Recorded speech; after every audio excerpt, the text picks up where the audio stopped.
Okay, what about the minutes? One thing I saw, I believe, the road and bridge stuff, that law is for like state roads, not federal. Oh, I thought you said federal roads only. No, FSA roads. With the FSA roads. We receive money. State law.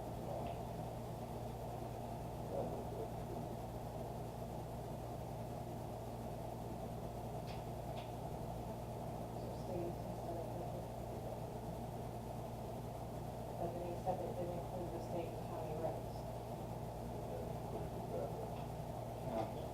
County roads. I don't think that's what he said. That might not be what he said, I'm sure. State law.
Anything else?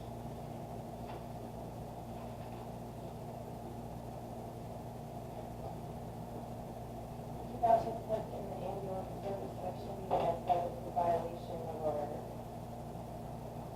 insurance coverage.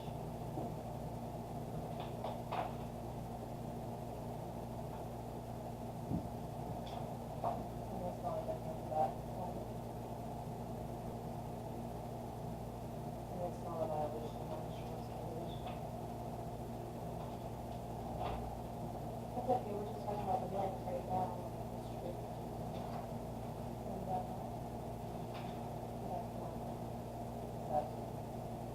that's what that added.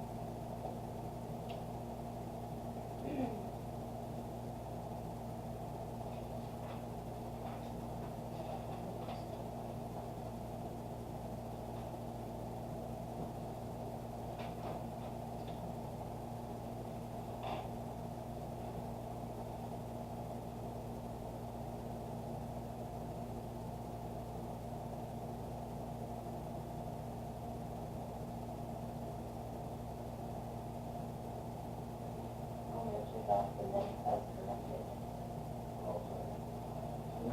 Second, any discussion?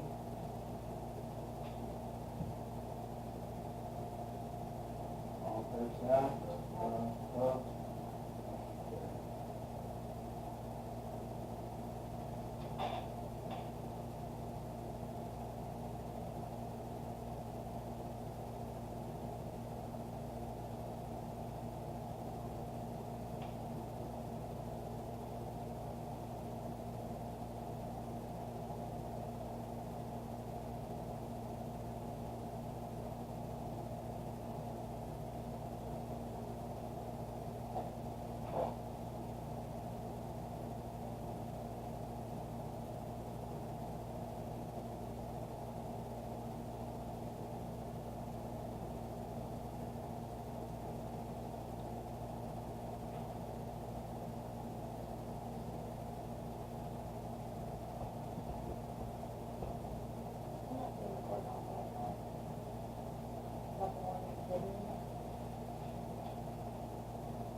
corrections, as you may note, it definitely says the letter from Campbell about the ambulance situation, that our ambulance was left out.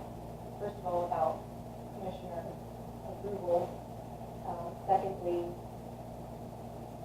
the letter specifically says Camp discourages the practice of lending this out because we do not have policy in place, which is what I suggested last week, that if we're going to do things like this, that policies. We do have a policy as well. We signed a memorandum of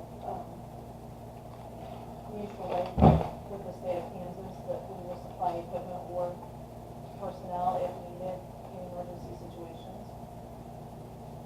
It wasn't an emergency situation. I would say that Mitchell County would say that it was an emergency situation. Well, the issue is that this memorandum has nothing to do with Mitchell County. The insurance company specifically said that we should have an agreement with them particularly. The way it was done, we are liable for anything that happens in that situation. And since there's constantly a discussion at this table about screening liability anytime someone talks about doing something that's helping that's not within, our own workforce, I think we should address it in a like manner and stay consistent. So, under the heading of liability, I would say we need to consider policies so that when we do things like this, we're not taking on that liability.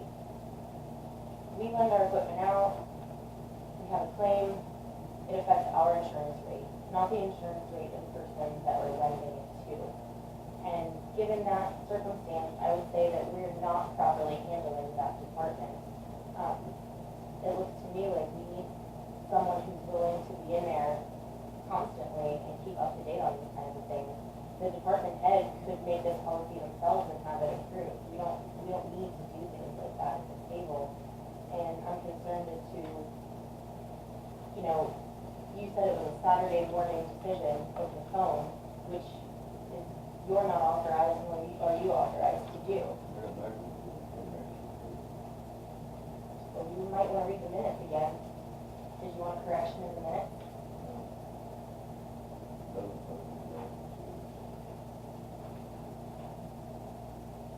Both Wallace and Finch related that the department head made the decision and they were both okay with the decision. That's giving their approval right there.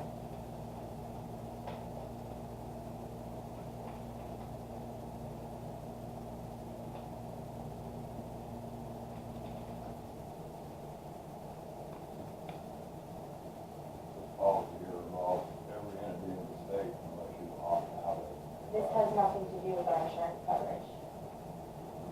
Nothing. Exactly, and the liability falls on us as a claim, which affects our rate, unless you have a waiver signed between those two parties, where in the event of an incident, their own insurance coverage will cover it, and should there be an accident, that falls back on them, and we don't take the risk of increasing our own premiums because of accidents that happen without our drivers or crew attending our equipment. Pretty simple.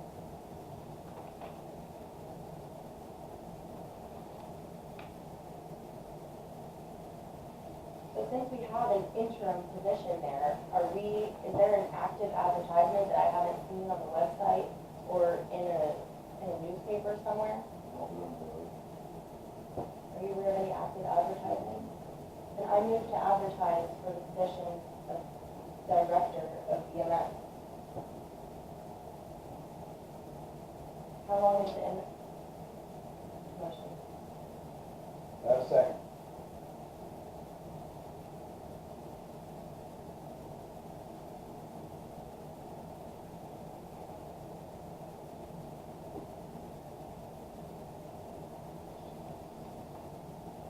Motion dies for lack of a second. How long have we had an interim?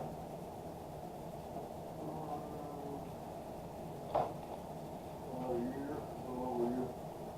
1 year. And what is your reasoning for having an interim without advertising for the position? Well, number one, because we took that open position, we hired a full-time paramedic relating to, there is no budget for full-time. You did did not budget in 2017 for a full-time position. We took that position and added a full-time AD&T.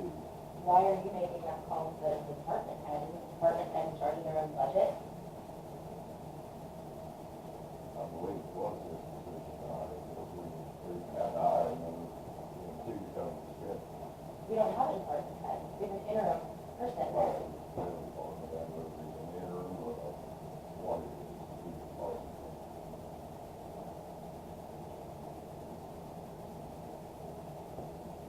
Just because it's interim doesn't mean he's not the department. Yes, it does. Interim means in lieu of. It means in the wait. He's still the department.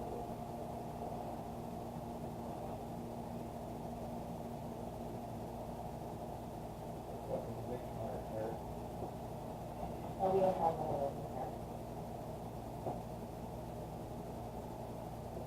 I believe he's the acting director of the EMS. Correct. And Terry is right. We were having trouble finding for what we can afford a director. And so we moved to go to an intern and hire another full-time, or an acting director, part-time, I guess you'd call it part-time,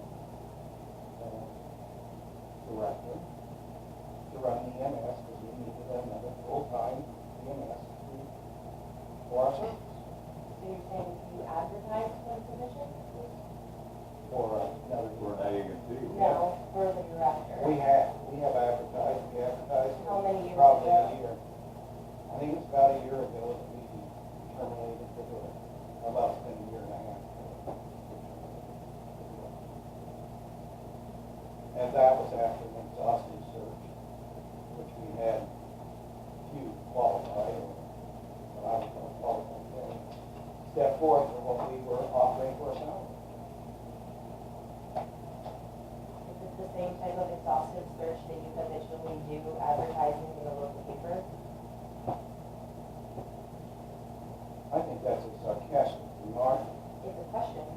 I think it's a sarcastic. I think it's advertised on the state website where all this people do it, looking for jobs.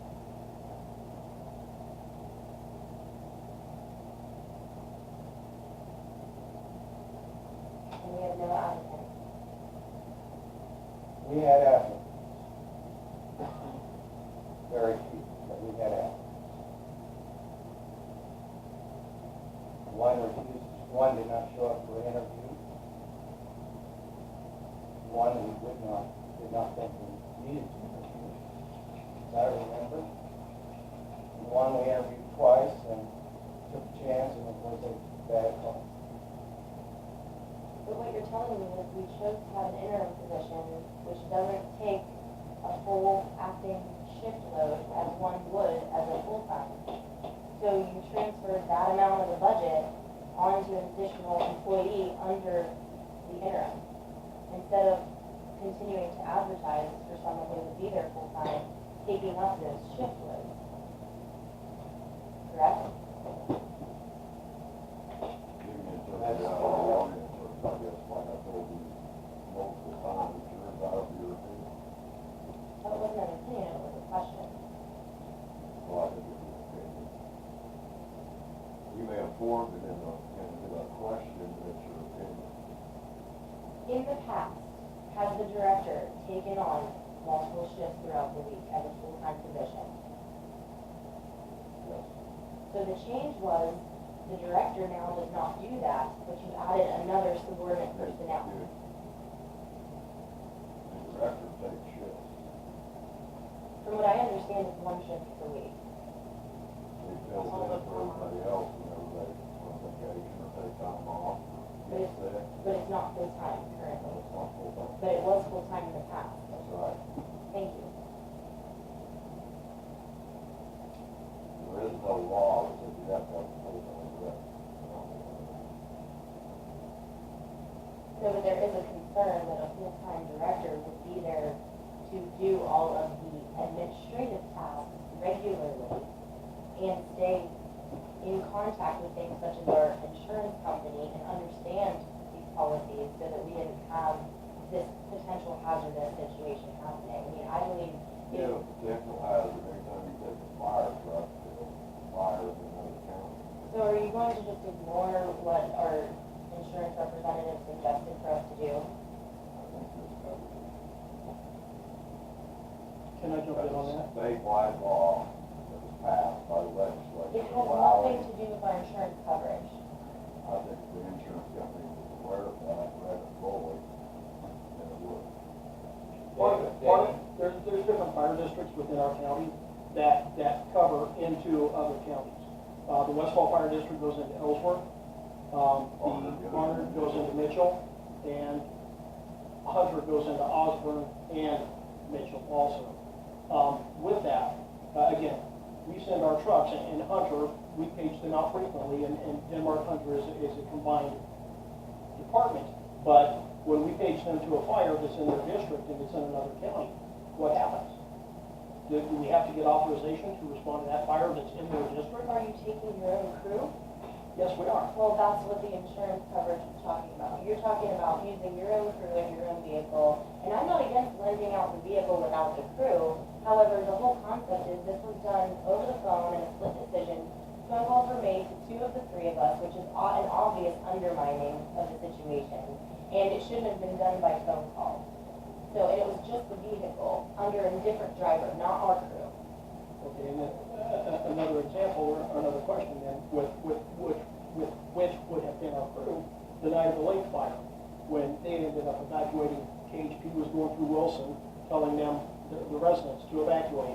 There's a nursing facility down there, I don't know the numbers, but Ellsworth County EMS had 3 trucks or 4, again, I don't know the numbers that they have available, but at that point, they had some ambulatory problems with some of the patients. They couldn't load in buses. They had to specifically use ambulances. And if Rod, the director down there, would have called up here and asked that night, dispatch, hey, we need a truck. And Brett and Jerry Ladd were already sitting down there on a truck. And again, I understand that's our crew on that truck going to another county. I understand that. But again, definition of a disaster is broad. There is no black and white. There is no But set curriculum. are you defining a disaster? Is our ambulance still there? No. So it was over a week though. Are you defining a disaster? It was absolutely over a week because I asked you last Saturday till Monday. Thursday. Saturday morning. It was still not here on Monday and it had been back the previous Saturday. Regardless, I think lending out a piece of equipment for a week is not an emergency, what you're talking about, where you need to go and respond immediately because someone's in distress. But again, too, if the truck that they had operational was sitting up covering Acacia event that had to be there, and that last remaining truck, what do they do? Well, the most simplistic way to resolve this is not, it's not convoluted at all. You contact all of the surrounding counties as the department head, and you draft a policy that says you're willing to take on the liability of this vehicle should be loaned out to you for any given event. And that's it. You sign and end of story, and we don't have to deal with this kind of Sorry, thing. but I think the state MOU that is signed, that contradicts that state MOU. And I guess I need some more education because in this situation, if there was an emergency in another county, I wouldn't have asked the commissioner. Public health assets can go to another county without asking. That's what the MOU is for.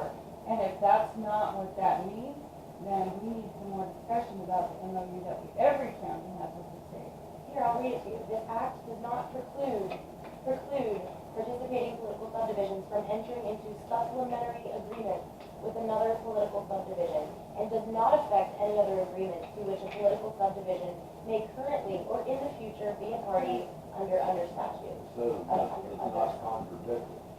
No, it does not preclude. The Well, word is preclude.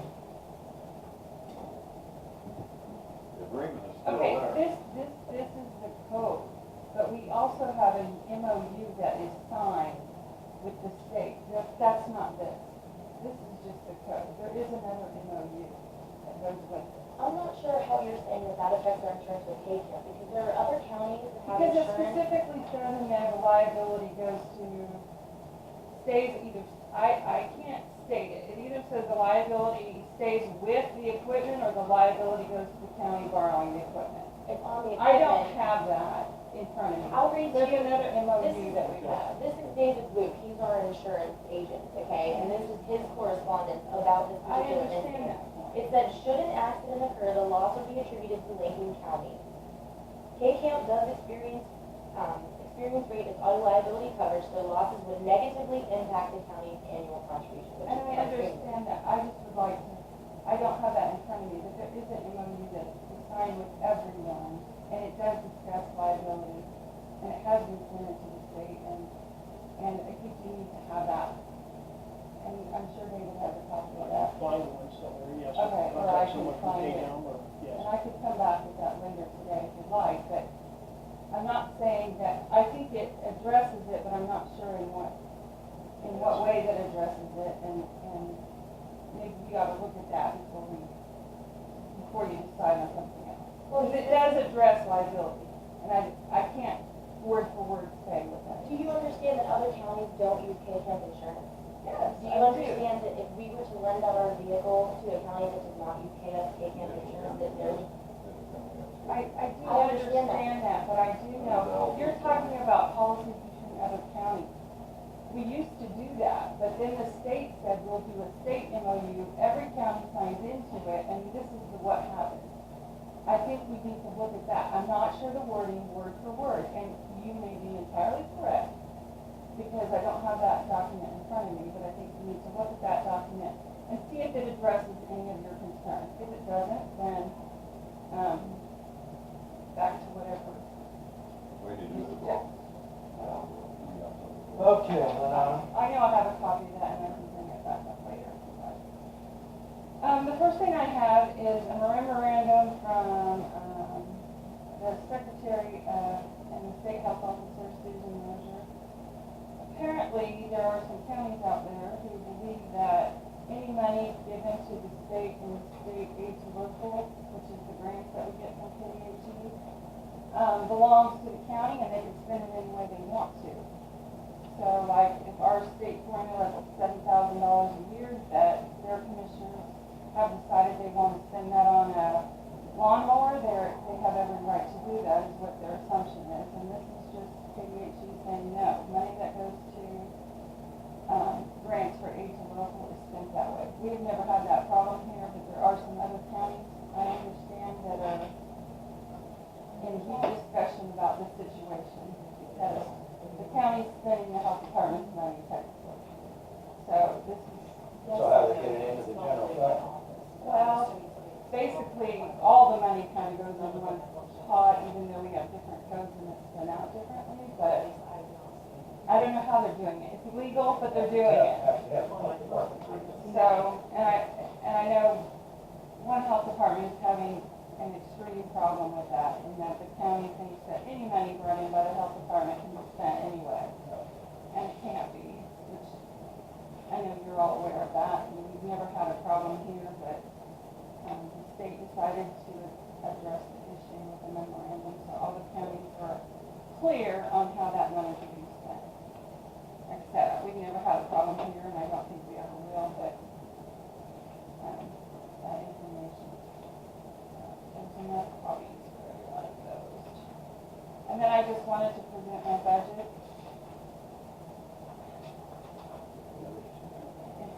It's only technically an expenses is a 1%, 1.1% increase. If there's no cost of living raise, if there's cost of living raise, it goes higher. I guess the question I had for you is the tax lien law means you can't raise your budget for money that is collected as tax, correct?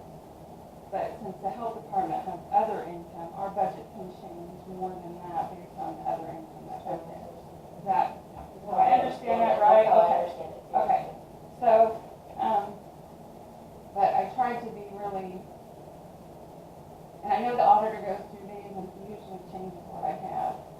So, we do have another grant. It's a health equity grant, which goes on for 3 years, which this is the last year of our 1422 grant. So, those are all with the Regional Medical Foundation in Mitchell County. so we're trying to continue the work that we're doing in 1422 with some other grants that will feed in there. Other than that, nothing's really changed a whole lot. We did get more money in maternal child health. We've gotten $4,510 for 22 years. They did not increase that. We still only get $4,510, but they added an immunization grant to that, a new grant, so we got some money in that. So in a way, we didn't get any more money to do our maternal child health services, but we got some more money in immunization services. So our emergency preparedness grant went up a little bit. $1,189. But what they did is, and I'll just try to be brief because I know people need to get in here, but the way the money, it comes from CDC to KDHE. And the Kansas Association of Local Health Departments has an agreement with KDHE about how the money is spent. And years ago, it was decided to split up into regions, and we could make our own region. So we have a regional coordinator who helps with the emergency preparedness plans and things like that, who's Sherry Angel from Beloit. We have the biggest region, we have 13 counties. We work together as 13 counties. We always work together as those 13 counties for different public health projects, but now as emergency preparedness. There is a base amount that goes to the region, and then an amount for population for each county goes to the region. Well, what they did is they took the amount for population and took it away from the region and gave it back to the county. But Sherry's Angel, her time is very valuable to every county that she's in. So what will happen is we'll probably, as a county, we have a meeting tomorrow to vote, we'll put that money back in the region rather than keeping it local, because without her help, we can't get everything done that we need to get done based on the grant parameters. So it seems like we got more money, but they just took it from one pot and put it in another pot. They did not go through calls to make that change. The state just did what they wanted to do. So there's still a disagreement about how that's going to work out in the end. But we can't lose our regional coordinator. It's hard enough to get our preparedness stuff done locally, but if we don't have the regional coordinator, because there are regional tasks that we have to do, whether we have a coordinator or not, and there's no health department that can do that. So I'm thinking $600 or $800 may go back to the region from us. Other than that, there's not a whole lot of change in anything. You don't have any questions?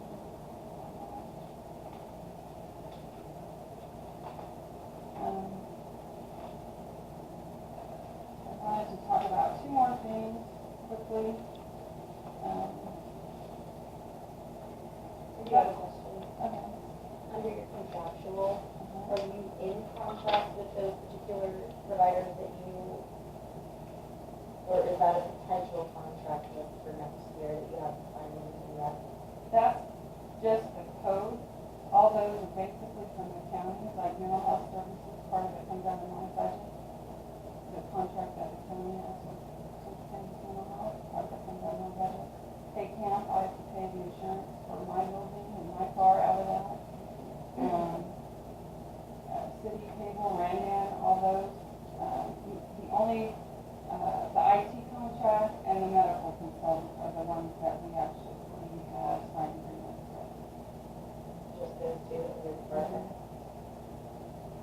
I mean, I can't, the city, the cable, all those, that's the code that the county puts them under, so, and I can't change any of those.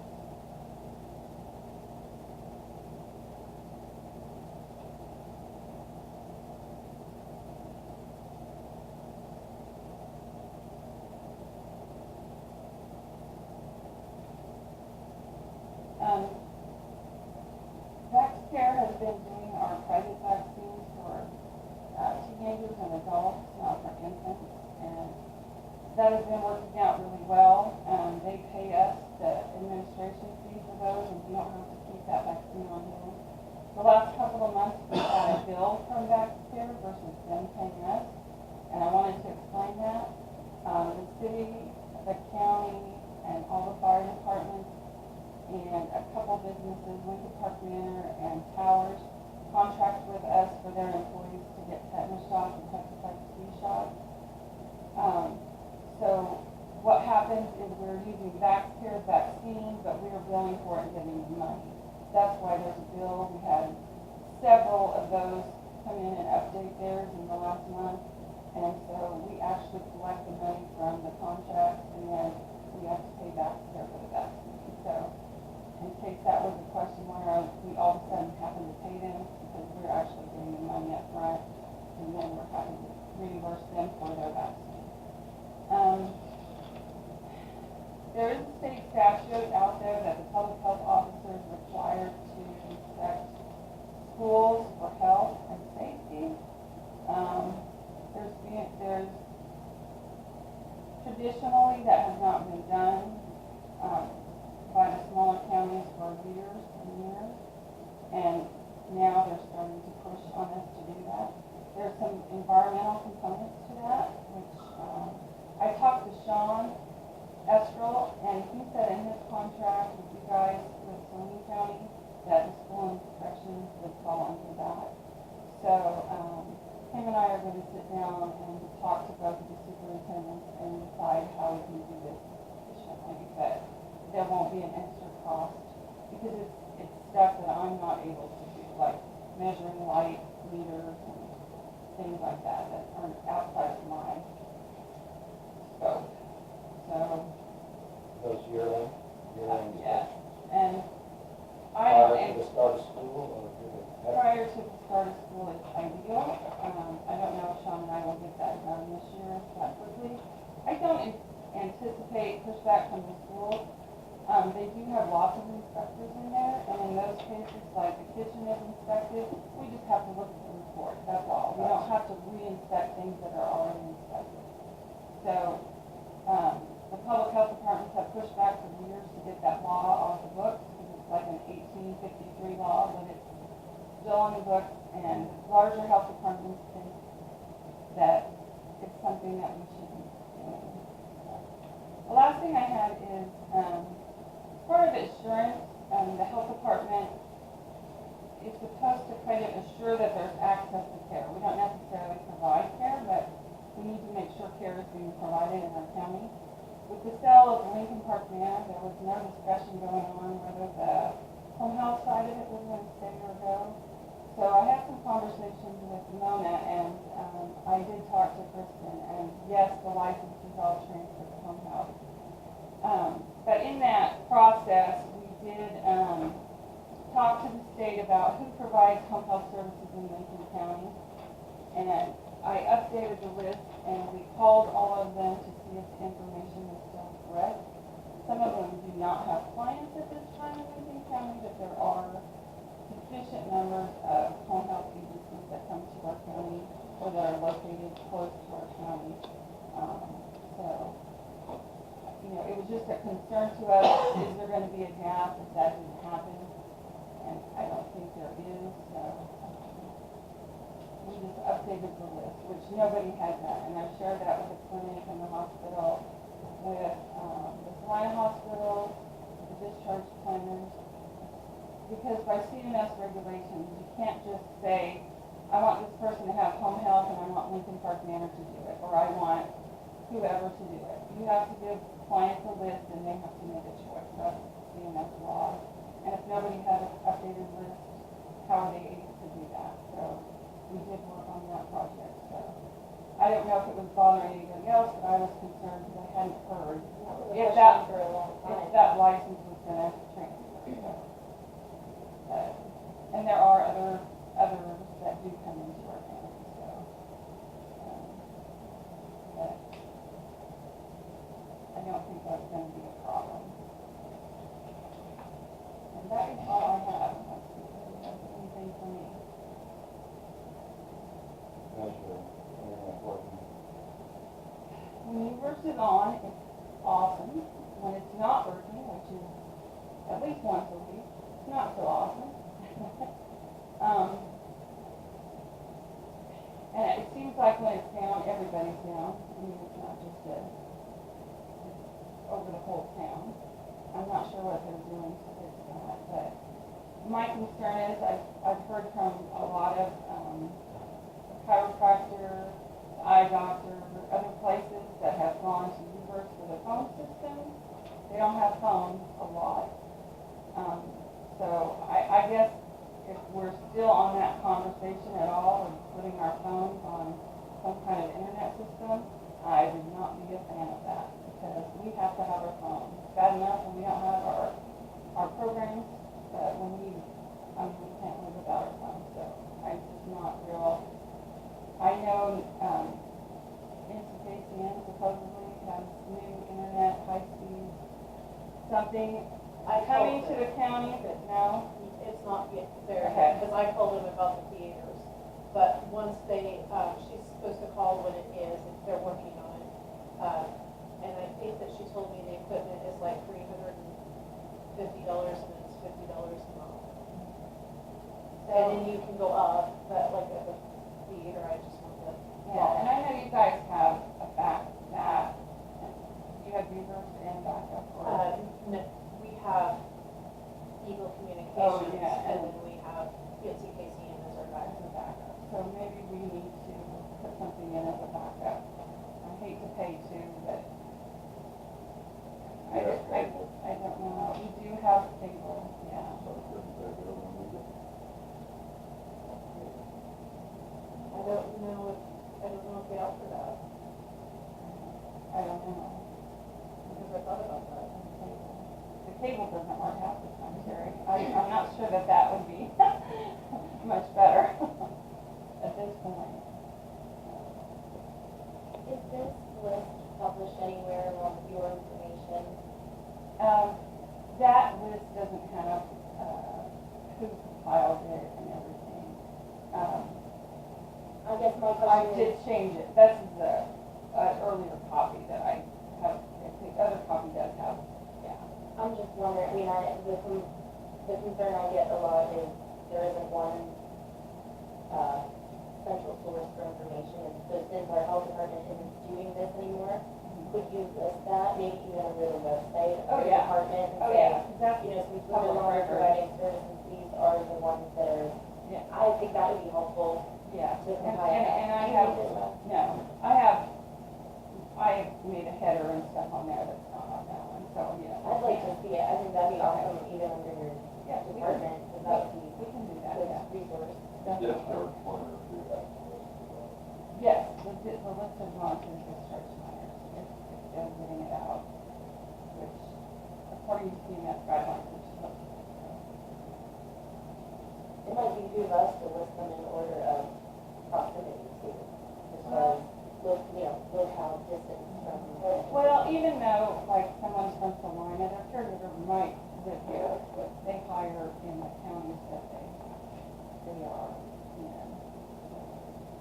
And some of them, but, yeah, I could do that, visit by town, especially just how the list was, give it to me. Or if it's out the border, go on. Yeah, I think we do that. Okay, anything else? Thank you, Ladonna. Welcome. Good week. You too. David?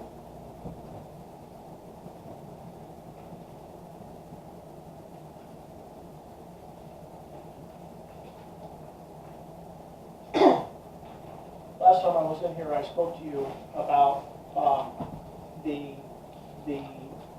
cost for fixing my pickup. At that time, you had asked me to get another quote. I spoke to Jared after he gave me this, and he advised me that the problem that they found now is the exhaust lifter turns sideways because of a plastic guide on the lifter. At the time, they think that is the only problem that's going on with the engine, but he quoted the price high that you see there in the estimate in case it does not include other things that have to be done.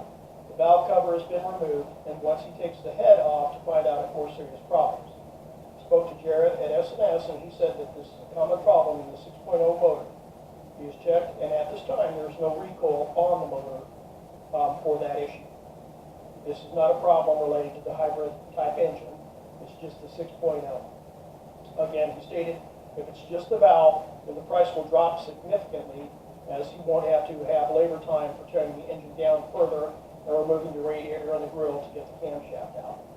I told him that I would let him know, once I spoke to you guys, reference this, if we want to proceed with his estimate. And again, that's under half of what Hebra had told me previously. I think his bid was to replace the entire engine. That is correct, yes. But Jared has this broken down as to each specific, if it is included, or if it's found further that there is problems with the motor.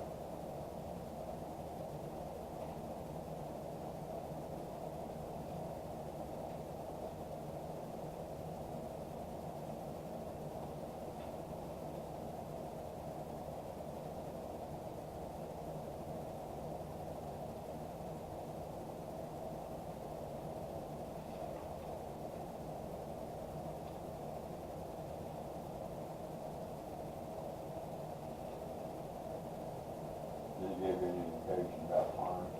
He said if, once you guys give him the green light, he said it would be about a week.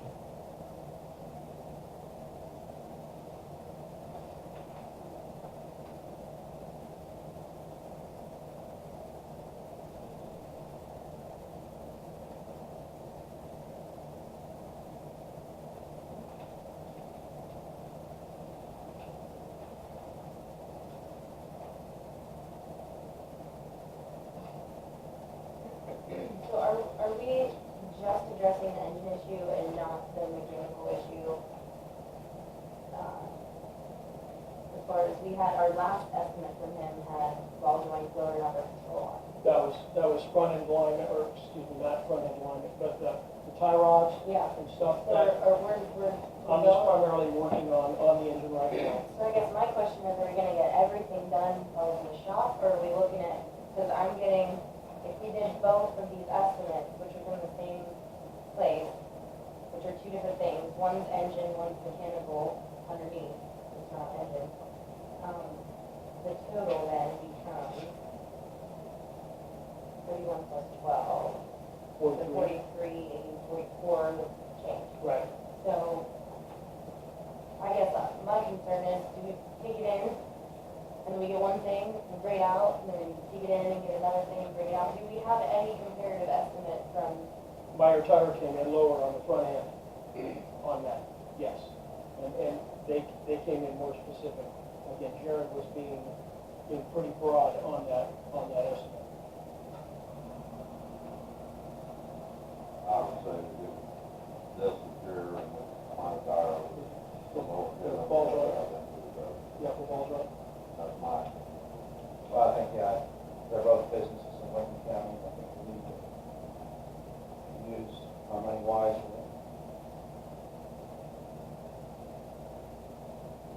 There's no reason to do that. We need to get the engine fixed, make sure it runs.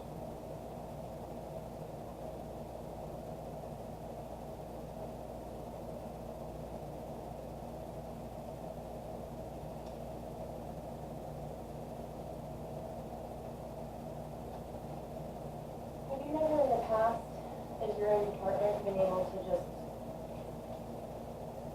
go to 2 or 3 different places and get a bid and make that decision on your own as far as your own repair costs within your budget? I mean, is this constantly one of those things where you come in every year and get like 6 different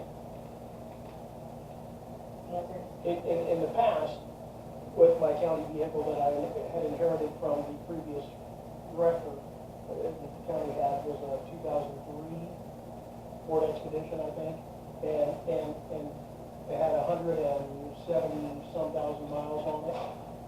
We're starting to have continual problems with that. I previously talked to the commissioners about looking for a different vehicle, and they said yes, pursue that. But as far as a budget, anything over the amount of $200, I was told that I have to come in and get authorization from the commissioner. And that's been what I've been told Is previously. that on paper anywhere that you're? No. Well, I think the greater concern for the commission is dealing with things like this on a general level, not micromanaging each bid I feel that if you were to get all of these things taken care of at one place and say, I need an approximate bid, I understand Myers wouldn't be the engine ordeal. If you were to take two and compare the two, you know, I'm just concerned that the commission is so worried about micromanaging things like this and not going to address the need for a full-time department head somewhere else. I don't understand what the idea is of what a commission is supposed to do in this county, but I don't think there's anything in this, but, Not really. No, no, there is not. There's nothing budgeted to do with repair the site. your budget doesn't have. It has $2,000 is what I submitted last year for tires, belts, hoses, any maintenance. Regular maintenance items. Right, correct. Right, oil changes, any of that, yes. But as far as, So then technically what you're asking us to do is do a transfer, so that we can transfer money to your budget for you to spend for this. correct. Actually, no, what he's asking is to be able to overspend his budget, because he's in the county general fund regardless, so, So we don't transfer money into his fund, no. we just pay the bill externally. We pay the bill, and he's going to go over budget, probably by the end of the year. And you have to understand that he's gonna be over budget, and you hope that another department is under budget to pay for it. Because with the county general fund, it's the bottom line that makes the difference. Does the general fund have its own separate capital outlay?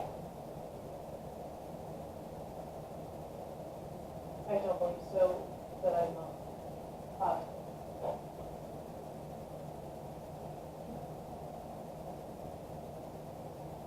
But that might have been, I think, something that was said.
I cannot find what you brought up.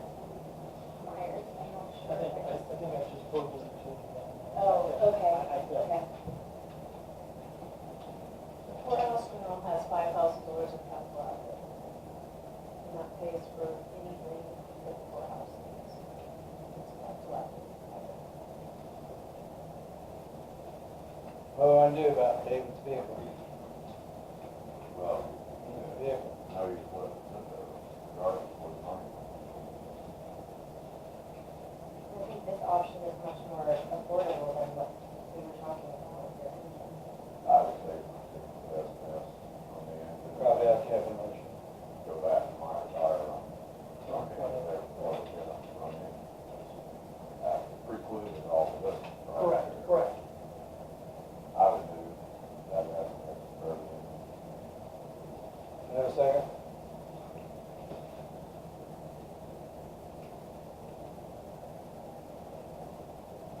I'll second it. Any discussion? I personally think the motion should be for the commission to allow the over expenditure of the budget, not a particular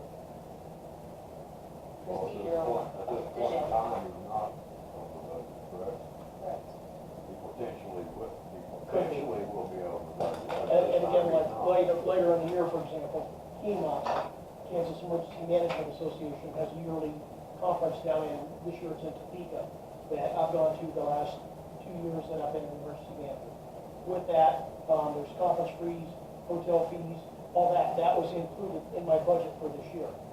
With that though, again too, there's training hours that count for my recertification hours that I have to maintain my emergency management certification. There's valuable training for 2 days that go on down there. And prior to that, there's a pre-conference event that they have a tabletop exercise or something that gives you knowledge. And again, that's also counted in the recertification hours. With that, again, it's not mandated that I have to go to that conference. So I can save some money there also. Again, depends on how my budget is towards the end of the year. But you're saying your total budget for maintenance was $2,000. $2,000, Already yeah. used some, Yes, so yes, now we're looking at more than double that for the maintenance. correct.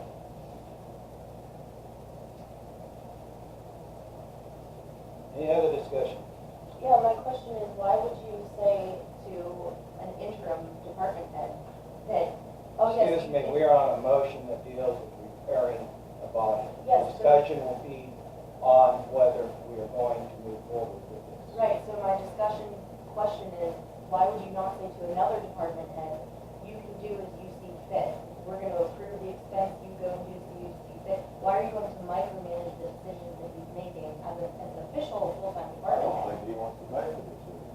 I think he was told to come and ask you to deliver $200. Well, but again, with that amount of money, and me being a county entity that the taxpayers fund, I'd rather have the commissioner's blessing to say, yes, pursue that, and with their understanding that, yes, I'm going to be over budget, as to, a public meeting. I understand what you're saying, but what applies to one doesn't apply to the other ever. So as a commissioner, that's my input, not the micro nuances of what you're doing. I understand, I understand. All in favor, say aye.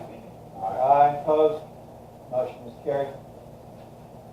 Did you vote aye? Abstain. Thank you.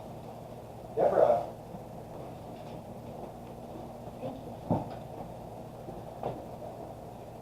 I decided that this is a good time to come with us, getting into you guys getting ready to do the budget and whatnot. By the time I start talking about the health insurance, we had some conversations, Alexis and I last week about the health insurance, posed a lot of good questions. The state's coming out with new rates and new plans, so I thought, before you prepare for the budget, maybe we should start talking about the health plan, how I do it every year. I brought, this is from our health plan contract. Just a little bit of information because Alexis is new and she's probably not familiar with a lot of stuff, and just as a refresher, if you guys remember, we joined the state group in April of 2004, and our contract runs for a 3-year stint. We signed our contract last July, so we're in year 1 of a 3-year contract. I believe it's your intention to stay where we are at least through the 3 years. If you decide that it isn't your intention and that we don't want to continue to offer the state health plans to our employees, they do have a penalty, so I don't know that it would be financially feasible for us to attempt to leave, but if it was something that you did, we would have to look into that. This just gives you just a little bit of basic information about our obligation under the state plan. Our contribution rates must be at least equal to what the state provides, or what the rate that they set. We do pay more. We can't negotiate the design and funding of the plan. Employees that work a minimum, that work between 1,000 and 1,560 hours are considered part-time eligible, and we have to provide them insurance at a part-time rate. The state deems 1,560 to be the full-time equivalent because of healthcare reform. That's that 30 a week average or more. We have to have 70% of our employees enrolled in the plan, and the state requirement is that we cannot create, maintain, or provide an incentive for employees not to join the state plan. Company groups are prohibited from providing cash-out options. There's a minimum of 3 years. We have to provide. What is the educational group? The It says for educational group employees that are working a minimum of 630 hours. schools. That's for schools. Cities, schools, counties, and other municipalities are allowed to join the state health group under what they call the non-state. For an educational group. It's schools, that's our schools that join. And because of the way teachers work, the hours are reduced. We have to offer their Health Quest program,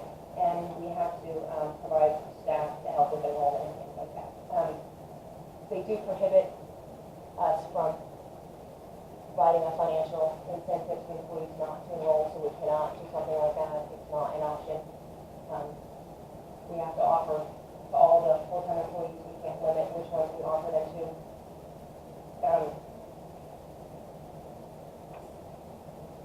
They're changing the plan design next year so that there isn't just 2 plans, we're adding three additional plans.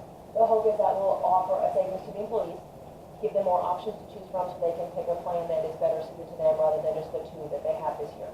They are also hoping that based on those, that there'll also maybe be some financial incentives for us and that some rates will be cheaper to the county, so there might be a savings to us as well. We will have to find a way to, there be an incentive for employees to choose other plans than the plan that they're on now.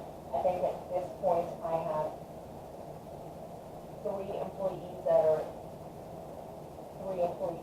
enrolled in the high deductible health plan with the health savings. Other than that, every employee is in Plan A, which is a traditional plan with a deductible, co-pays, co-insurance. They're trying to come out with new options that change some of those, that maybe might meet our employees' needs better than the plan that they have now. Last year, if you remember, we did increase the cost to the employee because the co-pays went up, the co-insurance max went up, and the deductibles went up. In 16, the family deductible was $600, and this year it's $3,000. So you guys had opted to not pass a cost savings on to the employee except in the cost of their co-pays and their deductible increase. The Plan A, they said that they haven't offered a lot of information yet on the other plan changes for next year. But I visited with a lady from the state the other day, and she said that Plan A probably is not changing. It's the other plans that will. So that deductible is going to stay $3,000 for our employees, so they've been through the first year getting a little bit used to that. Some options that we might have to save some costs to the county, if it's something that you want to do. When they enroll, health and prescription comes together. They can choose dental. Years ago they couldn't, it was mandatory that we provide it. We don't anymore. A way to save money for the county, I don't know if it's an option that you want to consider. I can ask and put the numbers together and see what savings it could possibly be. We could potentially ask employees to start paying for their own dental. Like the vision is optional, the dental could become optional too. A lot of it boils down to what kind of changes do you want to make for the employees. I did do some looking into the healthcare reform. I am not a healthcare reform expert. There was a gentleman that I contacted and he's supposed to call me back so I can get some better information. But based on some of the questions that you had, we are a large employer. We are what the government, what healthcare reform identified as a large group employer. We have 50 is the threshold. You can go on the IRS's website and read to your heart's content about healthcare reform and our requirements under the law. 50 full-time equivalents. So one thing that would not benefit us is if we start cutting our employees back to part-time, it's full-time equivalents. So we have to start compound calculating, and we're still probably going to be over that 50 threshold. We have to provide, we have to offer, it said, what I did read, we have to offer coverage to 95% of our full-time employees.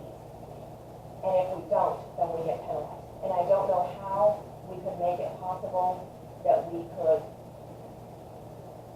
pick and choose by job description or department, like we talked about, or like we talked about the other day. I don't know that that's going to be legal. I don't know that that's going to be something that's feasible. I think that we're going to have to continue to offer to all of our full-time employees, or at least 95%, in order to be following healthcare reform as it says today. I just don't see where we can say one department over the other, or one job description over the other. It's an idea, but I don't know that it's one that's legal or that we can do. We haven't increased the rates to employees in a few years, in quite a few years. I don't know if you guys are at a point in which you want to consider that.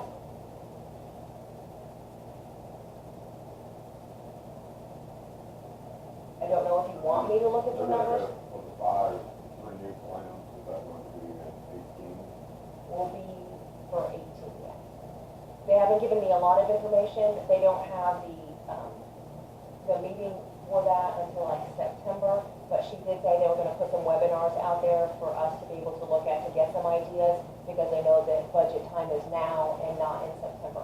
And I think that if we are wanting to make changes regarding what you want out of the employees for their contribution, the sooner that we decide that, the better, because I'm going to be honest, we have to have a balance between what we offer for benefits and for wages. And if we start drastically changing the benefits and don't make a change in the wages, that's gonna affect our ability to find and keep quality help. So, you know, for me, my perspective, I feel like if you guys wanna make changes, that's great, but we need to know what those are, so the employees know what's going on. I don't want them to be surprised in December that starting in January, their contribution rate is gonna double or triple or quadruple. I just feel like the employees need to know what's going on and what your intention is. I find myself difficult to make changes, not knowing what the premiums and stuff will be on through the appointment slot. So what are we looking at as a potential increase for us with the new year coming? With the cost is gonna go up, it always goes up. She had some tentative numbers, the most expensive plan, I'll be honest, the most expensive plan is potentially be $2,000 a month for family coverage. I think almost $2,000 a month. But there's a range of plans, which there hasn't been for the last couple of years. They've been eliminating different options, and they decided that maybe if they went back to other options, maybe that might help the state, the counties. Did they give you an average percentage increase? Yeah. I don't remember. I'd have to look at the email that she sent out. I don't want to say a number and then have it be wrong. So I would have to look and see what the average increase was. But I need guidance from you. I need to know what you guys want to do. We have to provide health insurance, and the idea of not providing health insurance is just not something that we can do. We have to provide.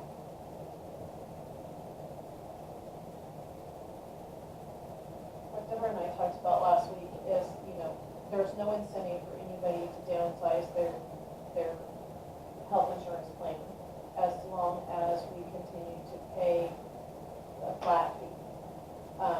Because no offense, there's no money out of their pocket. So what I had maybe suggested is that maybe we look at doing a percentage.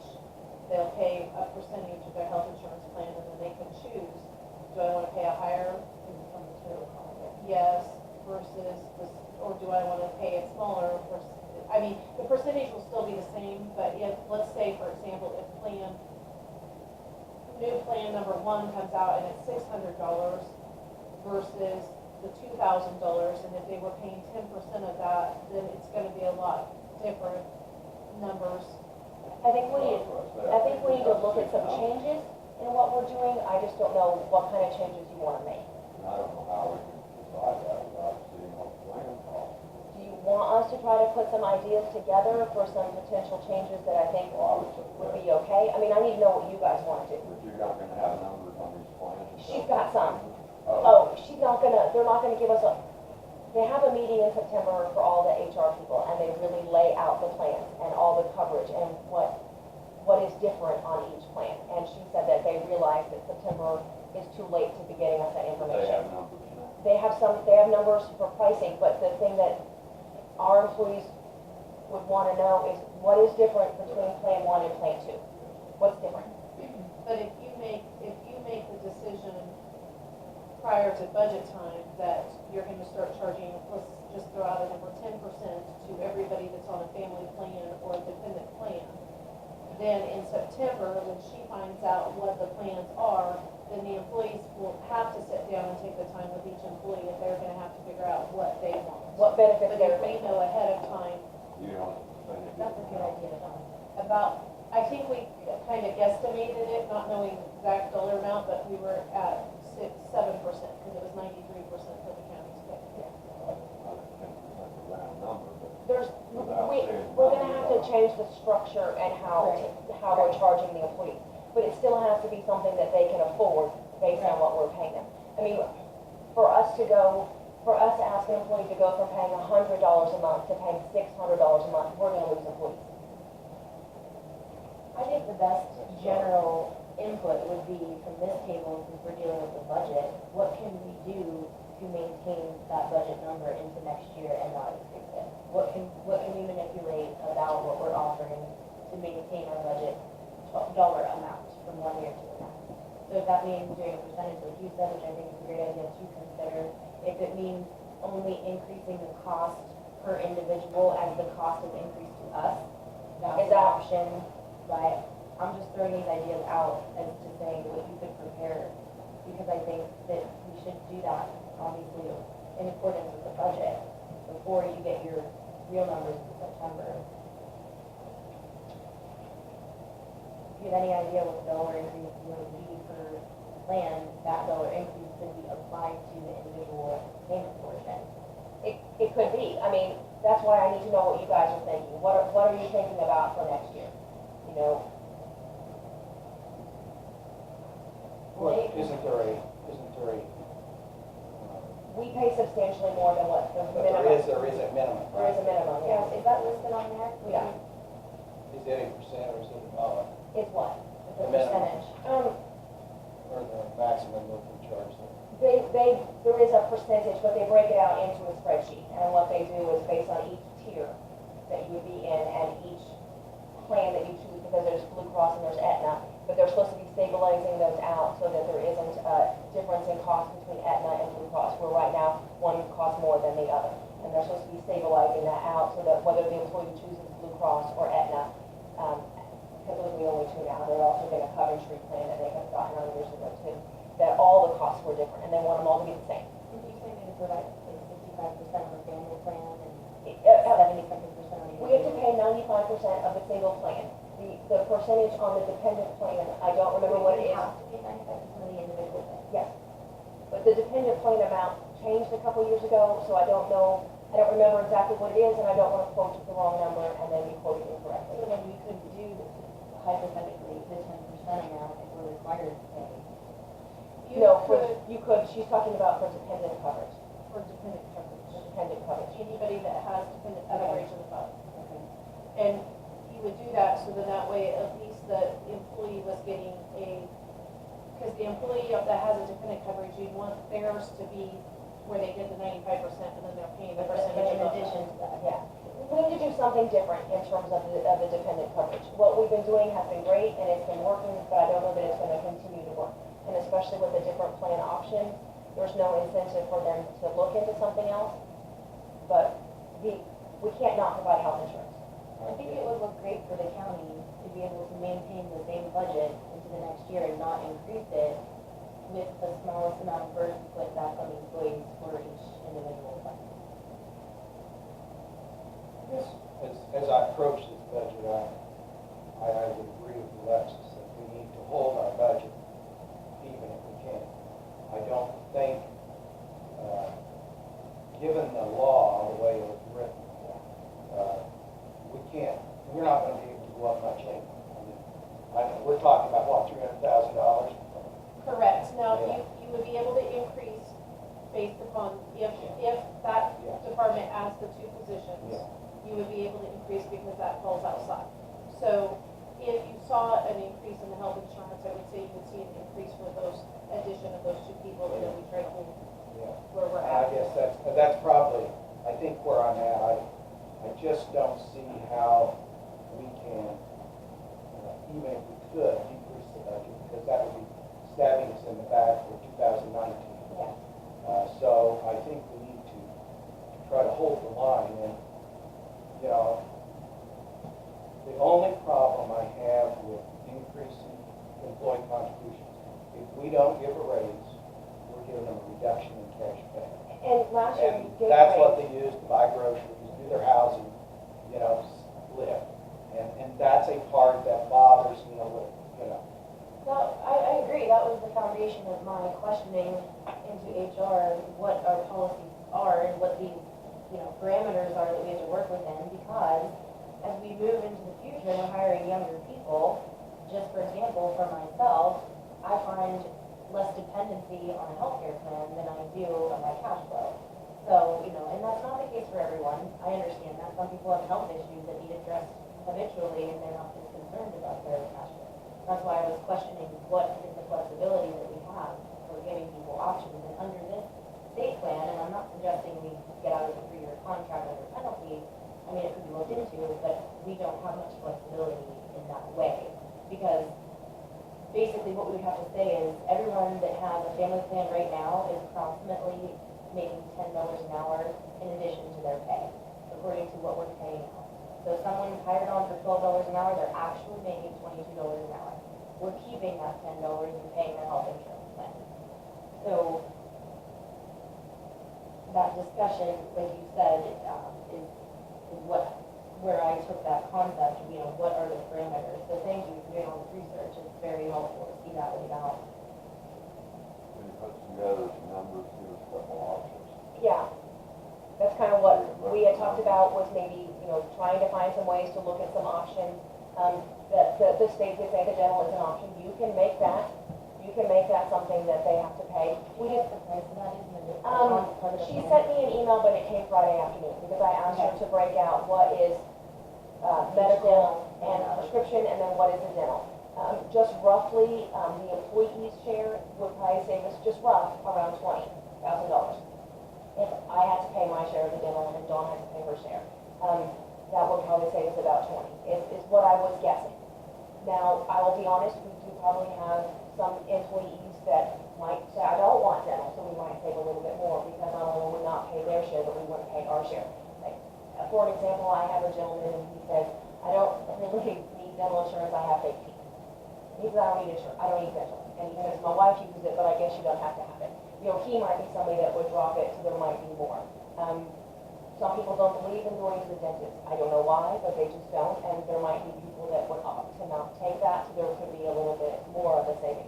But in order to incentivize employees to take a different plan, what we're doing would need to be different. Either we would have to offer, you pay this for A, this for B, this for C, this for D, do a percentage. We're going to have to do something different. I will tell you, I went to the high deductible health plan with a health savings account, and knock on wood, I'll tell you, as of the end of June, it's working out great. I know, you're right. Someday it might not work for me, Terry, but so far it's working, and I'm feeling like it's okay. But I haven't had anything major. I haven't been to the doctor a lot. I think that some of our employees would find, if they would give it a shot and really look into it, that it could benefit them. The biggest problem that a lot of our employees and their families have is prescription drug coverage. Prescription drugs are expensive, and the prescription drug coverage part of the high deductible plan isn't very good. But I don't use prescription drugs, so it's been working for me. But we just have to find a way to incentive to the employees to look at other options, yet not pass on so much of a cost to them. Because I did have employees say, I got a great raise and I appreciate that, but I also now have a $3,000 health insurance deductible. And I respect that. Well, and I think that's one reason we did it, That's because we knew that that was coming down the pipe. one thing at a time. Probably is not, it's not sustainable. Well, given the economy that we have right now. Well, when I got to thinking this weekend, I wondered, when I first started with the county, they used to have, they worked on the handbook, they used to have like a committee of people that worked on different things. Now, I just wondered if maybe we should get a couple of people from outside of just our office to try to help work with some ideas of what we could do with the insurance. Because some people have other life experiences besides working for the county and know. Well, and yes, yeah. I would suggest it. Are we doing an end of the month meeting this week? Yes. Yes. On Friday? Is there any way you could prepare some of that? No. If you want payroll, you have to choose. I don't know where you did, I like, you know, payroll. I do. Oh, no, I'm sorry, you're right, Yeah. I got that one. And yeah. Sorry, yeah. I get a very small window of time with which to get it done, so there's just no way I can do it.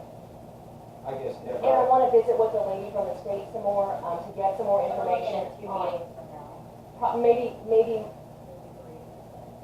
I'll do what I can. I need to get payroll done first, and I want to be able to visit with her and get some more information on what each plan really is. What does it really cover, and what is each plan really about, and what the differences are, so that when people start asking me questions, I can answer them.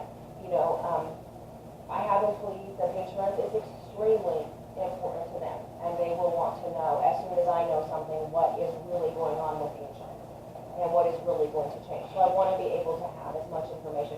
So I want to be able to call her and spend some time and visit with her about how all of their rates are gonna work for those plans, and how everything is gonna work, so that when I have information, it's factual. Yes, Deborah, I guess I would tell you to prepare when you feel that you're prepared to come to us. I don't really want to put you under That's a okay. pressure timeline. I think, you know when the budget's gonna have to be decided. We've got to make this. And Dawn knows what we budgeted for health insurance last year, so we know what number we need to shoot to kind of be in. And the numbers that I had been looking at and putting together did include the 2 positions from over And I there. think you need to probably consider that.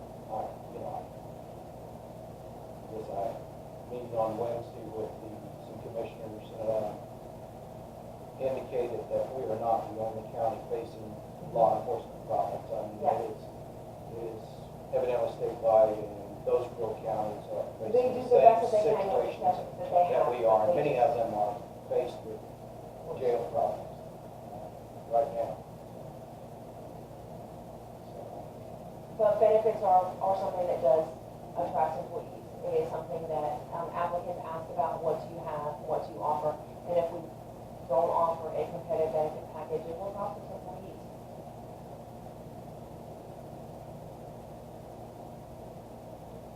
When I started teaching, Deborah, long ago, they paid $25 a month for health insurance. I banked over $10 a month. They gave me the difference. So my health insurance per month was less than $20 when I started teaching. And that's been 40 years ago. But I mean, 4 years ago. yeah, but I mean, it's just unbelievable today that I'm paying $1,000. Right. It costs That's way more than the $1,000. inflation rate. Yeah, I mean, it's just unbelievable. Healthcare is expensive, and to go without health insurance is a risk, and there is a penalty if we don't provide as a large employer, because I know that you had talked about that, why don't we just give them more money and not offer them and let them all go get their own? We just can't do that. As a large employer, we just don't fall under the realm of where that is an option for us. Right, but politically speaking, the option to be in the state plan as opposed to offering a business employer private plan, we're taking our pool out of the private sector to let them have more competitive rates and putting it into a separate sector which has less competition because the confines are that much more reduced. So it's a conceptual thing when you take it on an exponential level. But In three, the state plan, they go out and buy plans. I think the reason for that is the larger the groups, the better the deals hope. you get. And that's what this county But it's faced in $2,000 a 2000. month, I'm not But saying in that. 2004, this county faced the problem of they couldn't get insurance, basically. It was, We were gonna have to pay a $25,000 stop loss per individual, and you were And taking a risk that you only had 10 employees that met that $25,000 max and not 20 employees. and more employees. And even then, I think, if I remember right, the premium was, still over $1,000 a month. So you were paying at least $1,000 a month, and then they wanted you to pay $25,000 a month. Yeah. And you paid the first $25,000 of everybody's claim. So you may have had 20 people that met the $20,000 mark. So even if you took the $20,000 plus the premium, you divided it out, we're still saving money compared to what we had previously. And is stop loss even an option under this, in the No. BHP? The state paid, yeah. That's basically kind of, because it's a state group, so basically all the money that the state collects is what's paying out the claim. And it's a bigger group.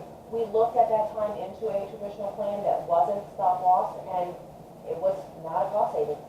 Because the insurance company knew our claims history, so they knew what they were looking Well, at. that's exactly the And, issue. and that's what will happen. There are counties that are looking right now, to leave where they're at, and they're always looking for someplace different to get insurance, to get a better rate, and that's the first thing that they want, is 2 to 3 years of your claims experience. And then they look, because they're gonna cover How are we themselves. now with floating under that? They don't provide, the state doesn't Yeah. provide a lot of information regarding your claims. She did say that they can give us something, but it's very, very limited. And a lot of that, I believe, is because of like HIPAA and a lot of those laws and whatnot. But it is what it is. When it comes time for renewal, we can always look and see, and we would just have to hope for the best. And see if we can get something cheaper. We may not. Thank you, Deborah. Yeah, thank you for putting all that Say together. another- I'll see what we can put together with some different options, and see what we can go We're from not the there. only county facing that problem. All right, Send Bob in. Send Bob in? Michael. and Michael, okay. I'll let him communicate.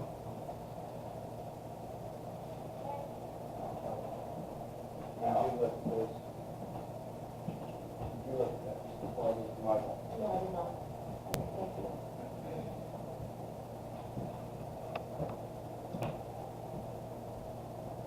Well, good morning. Good morning. How we doing today? Not too bad. A little bit of rain in places. Yeah.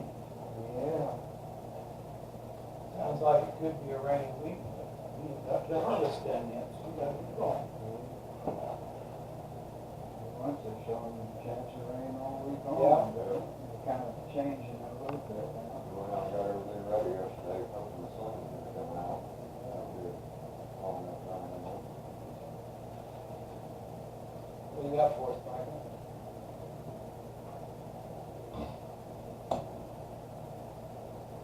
This was our consultant there last Monday. He was getting started on the information there at Whackers. Start pulling some stuff there.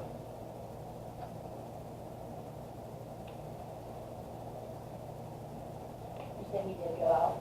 No, he did not go out. He's starting to pull some information from the office and stuff first. He can run his drainage calculations and a lot of stuff like that on the topographical maps and whatnot.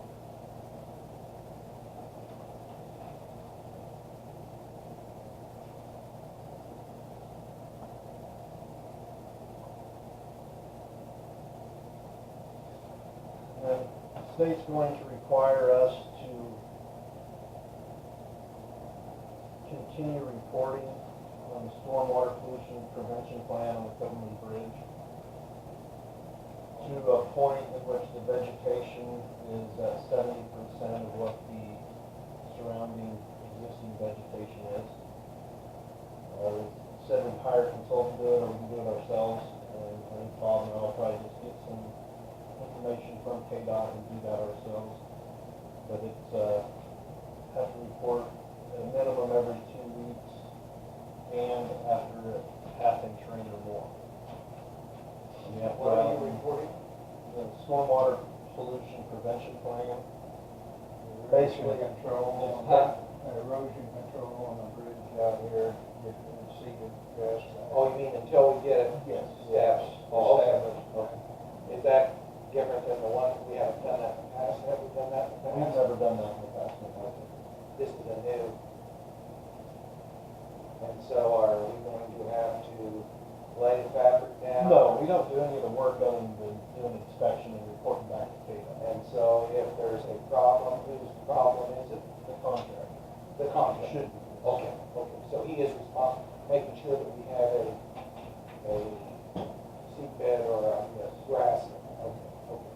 But you're monitoring the situation. Make sure the grass is growing and it's, all that stuff. Monitoring and reporting. Okay, all right. We have a utility permit here for you guys to approve if you so choose. This will be Northern Natural Gas, down east of Westfall. Redoing another set of valves like they did last year. Or, What's that? Mooring? No, I don't believe they're gonna be doing anything on the road. It has to do with, the valve sets themselves, so. They'll just be, they're fairly close to the right of way and they will be in our right of way along the way. Last time it was very minimal what they actually did in our right of way as far as the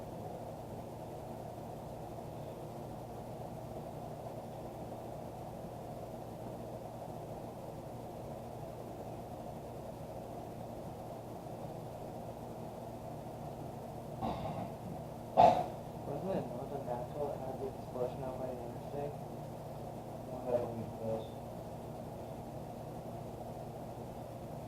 That's crazy. Like a dang crater.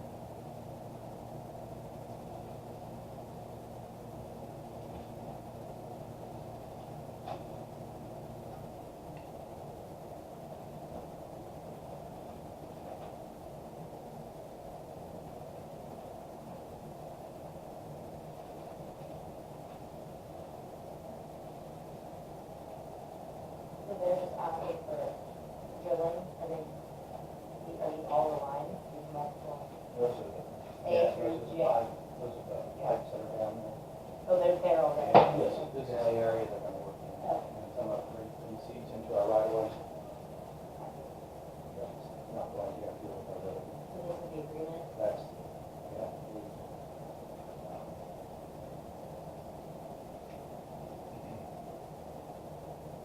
Is that gonna be done right away then? Like July, so I think Last time it took them several months. some of what they did there, I guess, they better watch the time. Yeah, I'm sure it's gonna be very similar to that too. We're doing a lot of it right now. But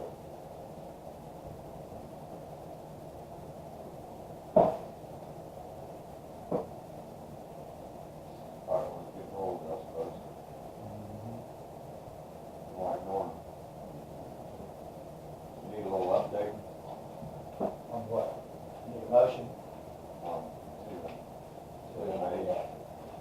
I move to enter into the utility permit agreement number 2017-03.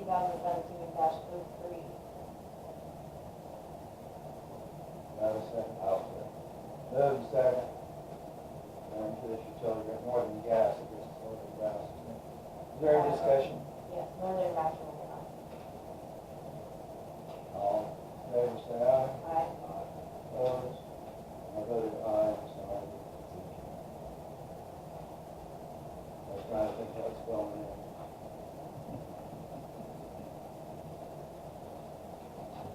You want a copy of that? What else we got, Michael?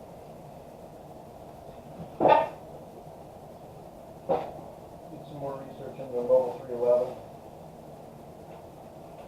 And I've got the pricing from Next Spec on some tablets.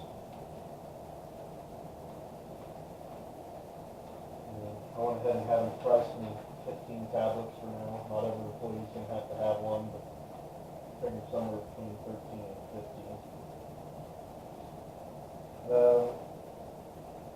And I put a call into them this morning. They're supposed to see how much data we should be using while we're looking at it. That'll make a difference on the plan, but if we can do a 10 gig shared plan, it'll be $55 for the data and $75 for the tablets, so $130 a month for 15. And then purchasing of those would be $1,650 with a 50% discount at retail. 1600 is 50%. That is Always a Next Tech. It's about the only company that's got wide coverage in this county, the least amount of dead spots. And so, is this a trial deal or is this It'll be a 2-year contract. a 2-year deal? What was that monthly rate? The monthly rate for all 15 is $130.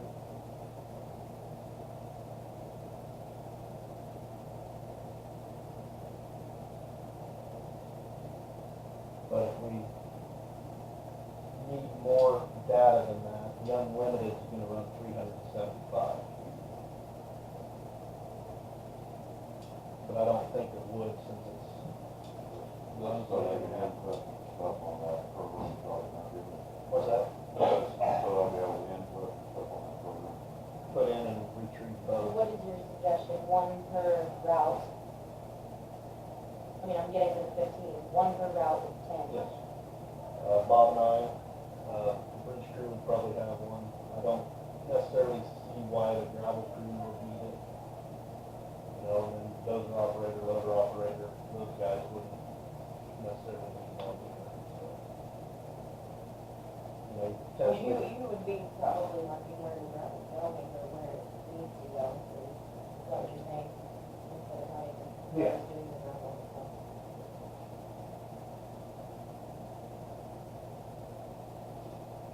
And so, what was that? $311 yearly price again?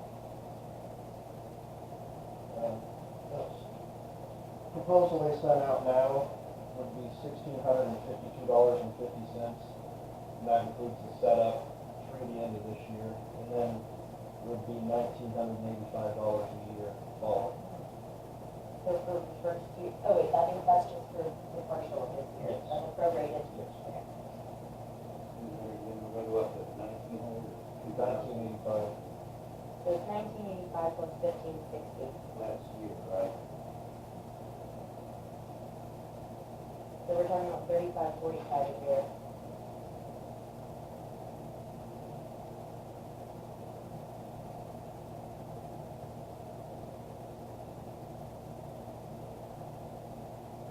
And you only have to sign a one-year contract, correct? 2 years on the equipment. 2 years on the, okay, The so, phone. But this year,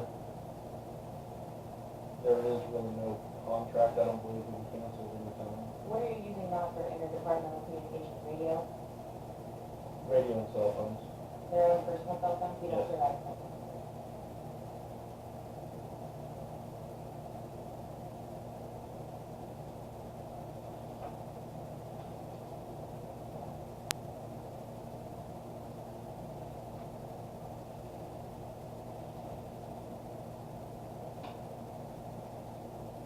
And there is no other upfront cost, besides that 1,600 that we already recorded for the rest of the year. That's prorated rate plus their setup fee, and then for the next 12 months, it's that other price, 1985. The way I understand it, yes. You know, it'll take quite a bit of time getting the information and stuff that we need done. There's be a lot of data collection and supplying them information to get stuff done.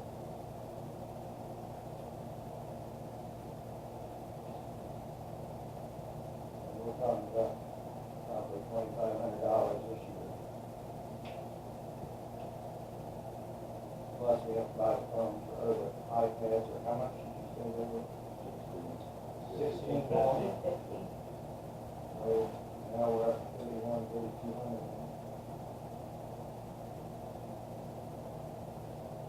Well, you're talking about, Programming and cost, yeah. that's part of it. That's included. That includes,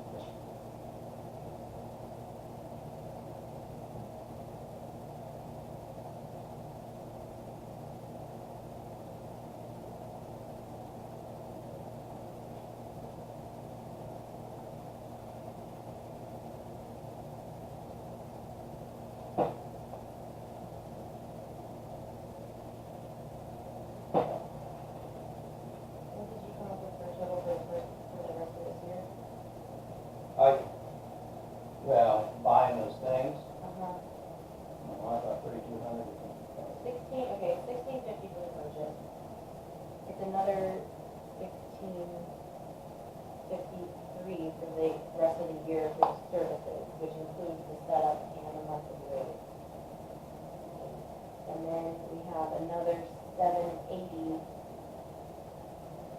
for the coverage for the purchase from that, correct? Because that purchase price is just the purchase price, then you have to do 130 months for the next 6 months, which is 780. Okay, 907. If it was $130 a month. depends on when we're at, when we do it, when we're at. Within 6 months, or the, oh, sorry, 7. Yeah, 780, that's what I thought, Oh. okay, that's all right, 3 and 4. So we're talking about for the rest of this year, the $4,086 investment. But we have to commit to 1 more year on the program to utilize the equipment, which is a 2-year contract, for an additional $1,985 for 1 year, plus the $1,560 for the service, so 5, 14, 15, so $35.45 for an additional year. So the total investment for 2 years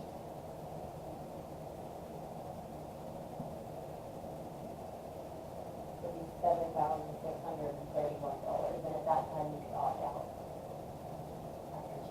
after We've got another 6 months. Sure. So 2 years from now would be Another $700. additional, yes, and half of the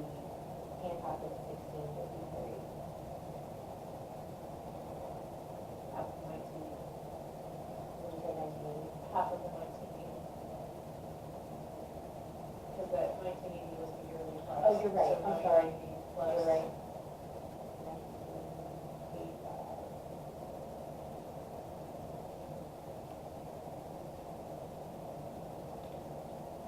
Review for me again what this is gonna do. Should help track workflow and reporting. Can, put in some upfront numbers real quick as far as estimating what it's gonna cost to do the job. Main thing is that it's gonna be electronic and it helps eliminate papers that can slip through the cracks.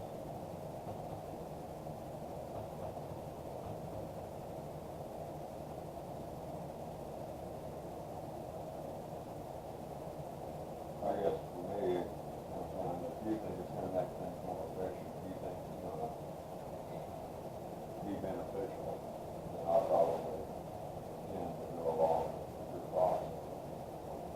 I think it's your department, you can see the benefit to it, and I guess that would be all right.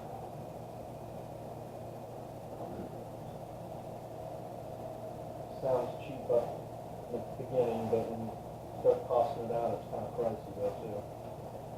But Well, what we're looking at for 2 years from now, the total investment from today to get to 2 years from now is $9,403. That includes all the purchases in a half a year, in addition to a year from now. Since we're in half a year now, from the middle of the year. So, but I guess technically we would have to do that additional 6 months if you start your contract now, it's 2 years from now. So through the end, let's say through the end of 2019 is what we're looking at for $9,403. So the yearly cost after that is $35.45 a year.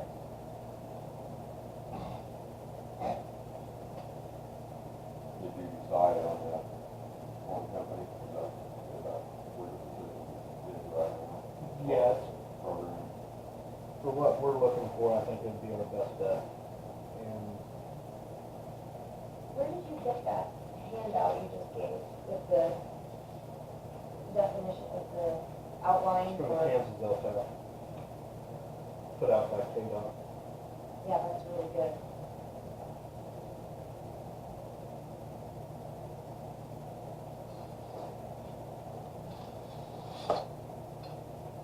I guess one question I would have is how much employees are they gonna use it? I can see some of them, older people like me. I'm not saying I wouldn't, but it might take a little more education stuff. We're not quick on the technology and numbers. Several operators, I don't think. I assume most of They'd have to them go have to the smartphones. No, Most, well, not all of them. Law enforcement is starting to turn off their recorders because they're getting caught. Or also the judgment.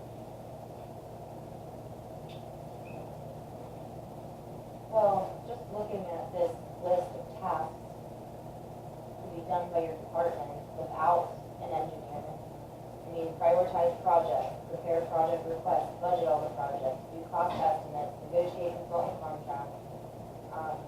Everything under that section. Select major projects, types of maintenance to perform, annual maintenance programs, multi-year maintenance programs, budgeting to accomplish those programs, preparing equipment specifications, prepare material specifications. I mean, I think for a 2-year investment of $9,403, instead of an additional employee to get all that done, since it hasn't been done, it seems feasible to me. Policies, record keeping, I mean, that touches on all of these tasks that have yet to be developed within a department.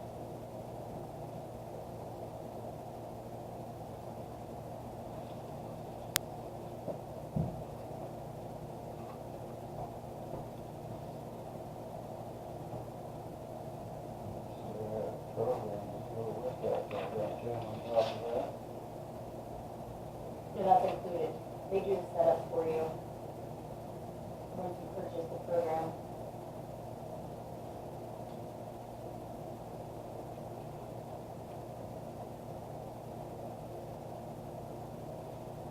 This is another way to look at this is, in the next 2 years, we will get probably younger employees, and they would be more adept to technology than those that are working at my age. You know, so, you know, I can see a benefit for them. I think we may have some trouble with some of our seasoned employees and getting on to it, that maybe once that they can figure it out, it's not too difficult. It should be plumb simple for them. You know, what my nephew says is plumb simple. It's not plumb simple. But that's because we are a different generation.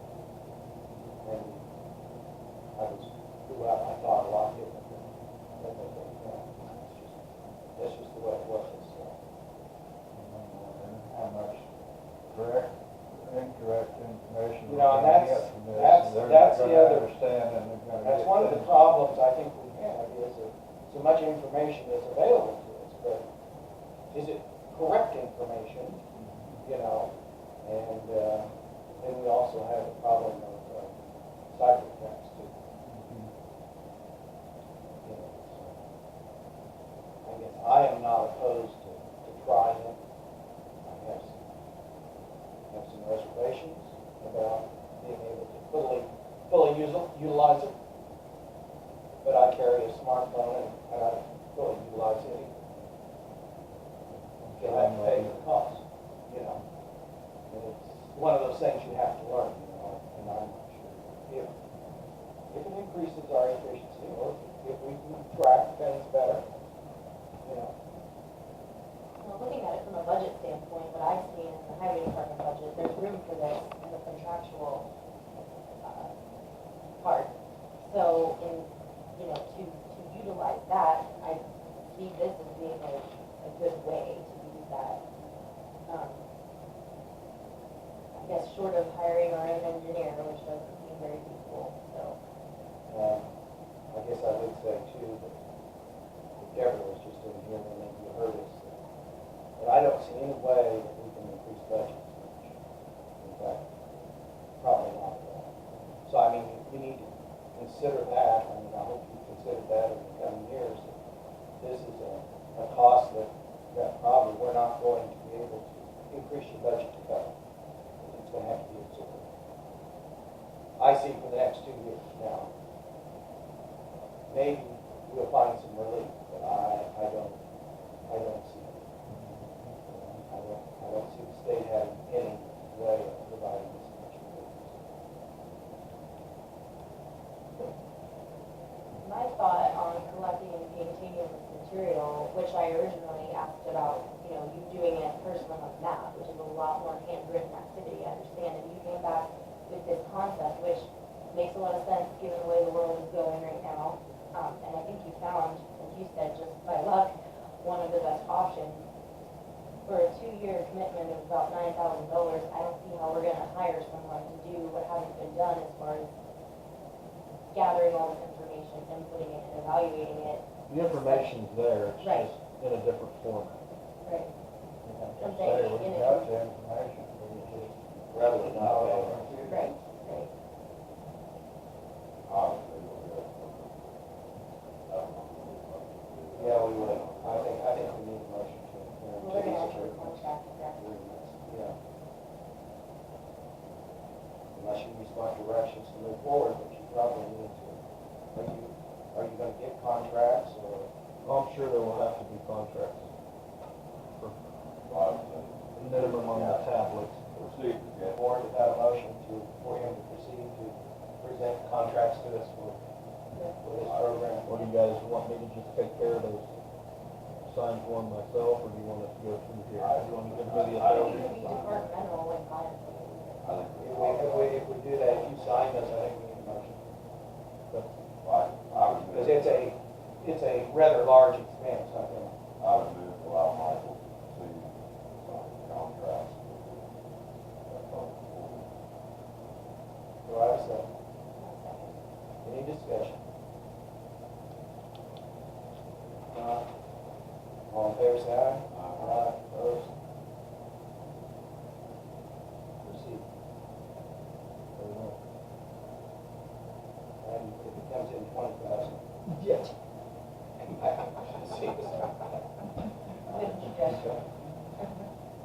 Yeah, there's a major change been said on this one, so I know, but I trust you. that's, all I have. Bob? There we all gravel there early in the morning and stuff, fixing some of the flood damage down around the Westfall area there. Trying to get out for every day of harvest, guys start running and stuff. And we kind of give up on that because they got started too early, so we started hauling rock for our chip seal at Barnard. Stop Ronnie over there, working on that now. And we got a pipe in for, put in down there in the car, that arch that went out down there, so we're starting to try to get the water pumped out and rock and stuff dug out before we can start work on it.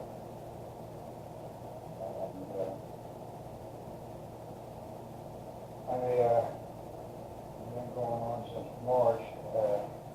Bob James from up in Tipton called about gravel. If we'd be interested in buying some gravel. And we set up an appointment, and he'd have some come up, and I'd have some come up. So we finally got together last week, and I went out and looked at it, and it don't look like bad material. Where did you say that was? It's west of Tipton is where the gravel pit is. It'll be about a 15 to 17 mile haul from up there down there, 20th and Emerg, the county line there, by Dan Watson's in that area. We're going to do some through there. But it's about the same distance from Wolf Creek out there too. Only difference would be the trip up to start with about. And he was asking a little bit more for it than I thought maybe we should be, but he's already got a pile, uncovered pile and everything, so all we can do is load it and haul it. So he was asking 7.5. So Move forward, we can load it and haul it for 7.5. yeah, say he's uncovered and got a bunch of it piled already. So I thought it was maybe a little high. To go exactly where? Is that where it was flooded? That, when you said Westfall? No, this will go up. This is up In in the the northwest, northwest that part. 1400 area up there. You wanna go from Tipton to there? Yeah. It'd be coming from up northwest down to there. So which road is it being applied? I'd say from up there where it's at, west of Tipton back down to west, southwest of There's no Hunter. one specific road at this time, it's just Where you that guys- in where that you're gonna pilot area, it? Try to do. it's piled in their pit. Would be available to us He's got if we the land wanted it. released and piled and everything. He's selling gravel out of it. And so he just wanted to sell us the material. So the haul distance is not much different from up there to that northwest corner of the county than it is where we're getting it down to west of Sylvan now. Haul distance is about the same if we're just working up in there. So.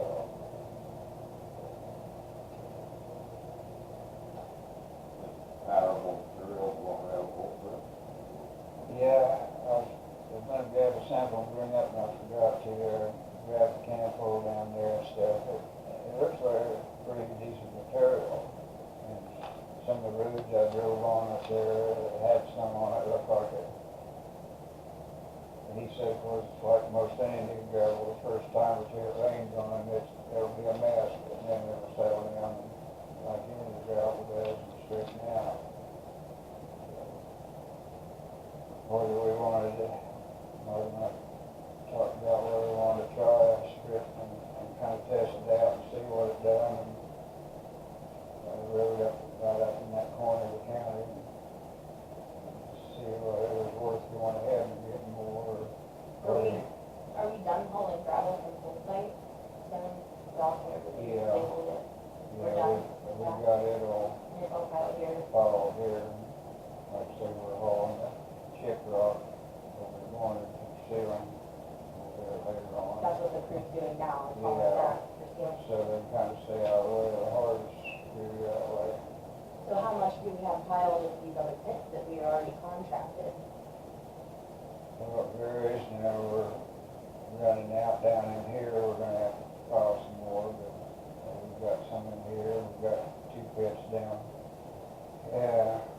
East here, north of Beverly, we've got piled where they're piling on one, we've got the one down here, we've got another one over there, we've got some up the Wolf Creek.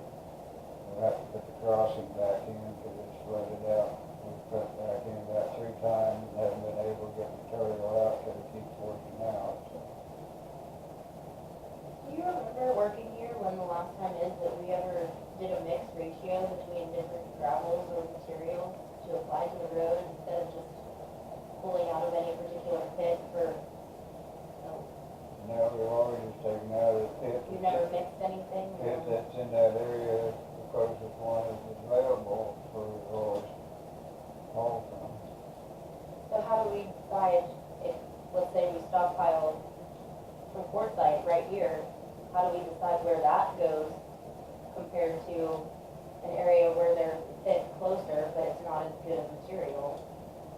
This is mainly what we got is just kind of to fix bad spots. It's not the gravel road, it's just to fix it. We have like this flooding stuff, or we have bad mud holes and Are you stuff. talking about the Forsyth Yeah, road? Forsyth, yeah. Where if the gravel turns out bad or something, we sprinkle some of that on. It's not the gravel road entirely. When is the last time we graveled a road entirely and what did you use? We done some last year. Okay. I think we had a few bad spots on them. We used some on them, but this material on.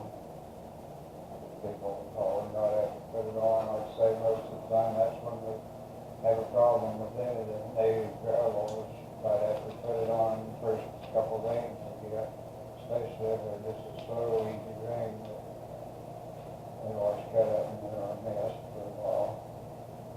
Is the Forsyth material what you guys applied to Kiowa by the school, high school, and Sylvan? No, What that's did you- native gravel that comes from, like out of Wolf Creek up there.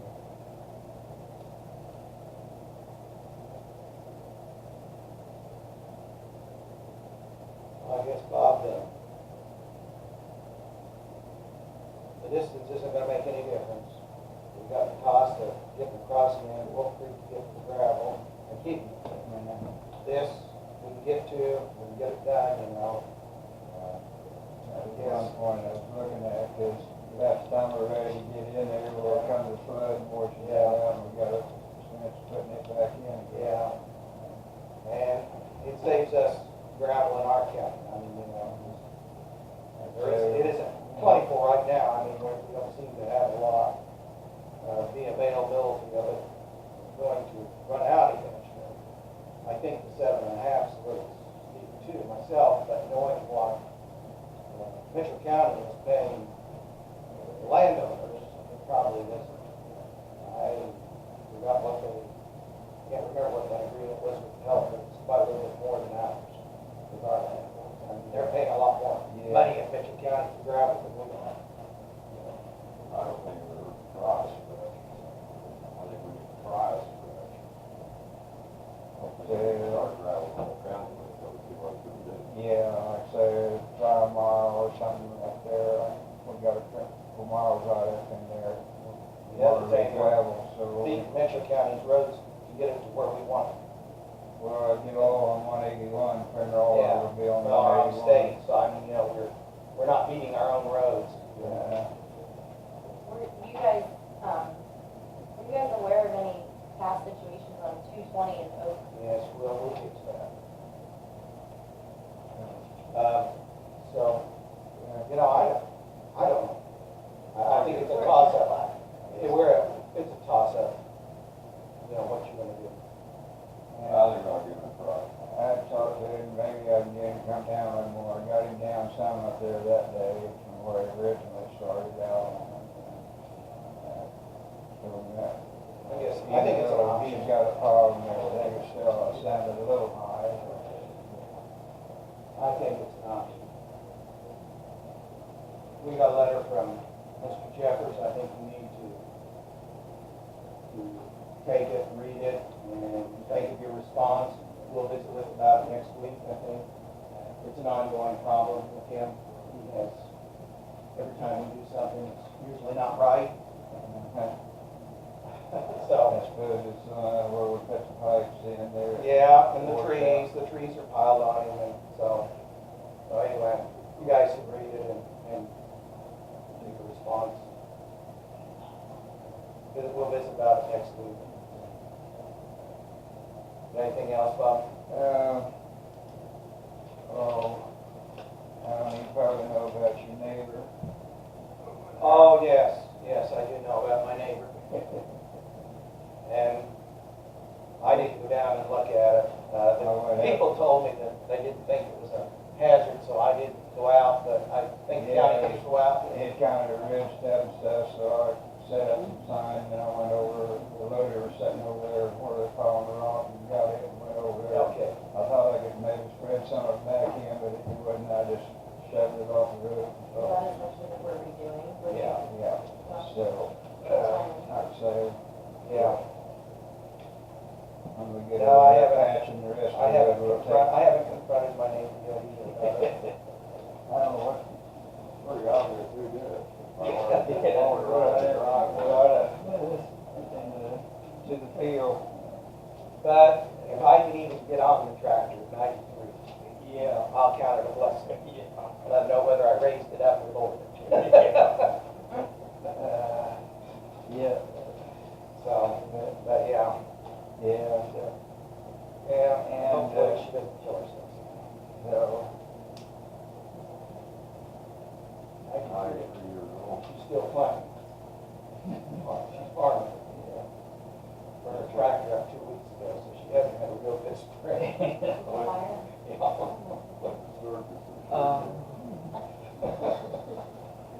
But I don't think she went topless down the street.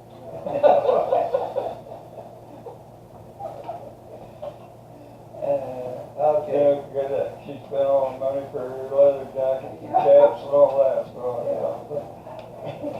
Well, if you guys are done, are you done? yeah. Oh, So, Justin and Calvin boys have got their CEL.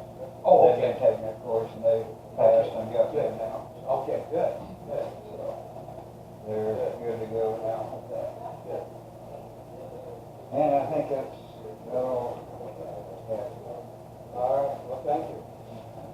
Guys, we'll see Mr. Gary. All have a good one. You too.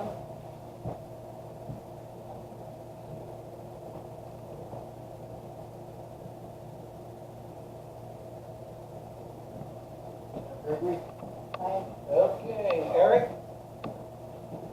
Up.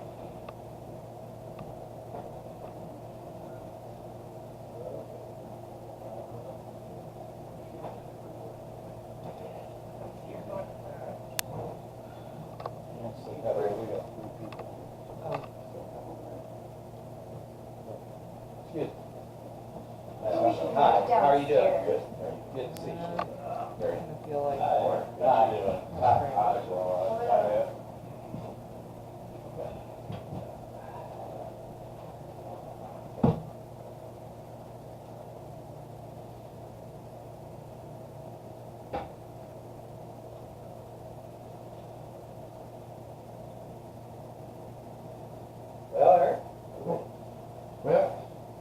Here is our proposal for doing, what we did is we took your, I've got copies of it. We took your direction.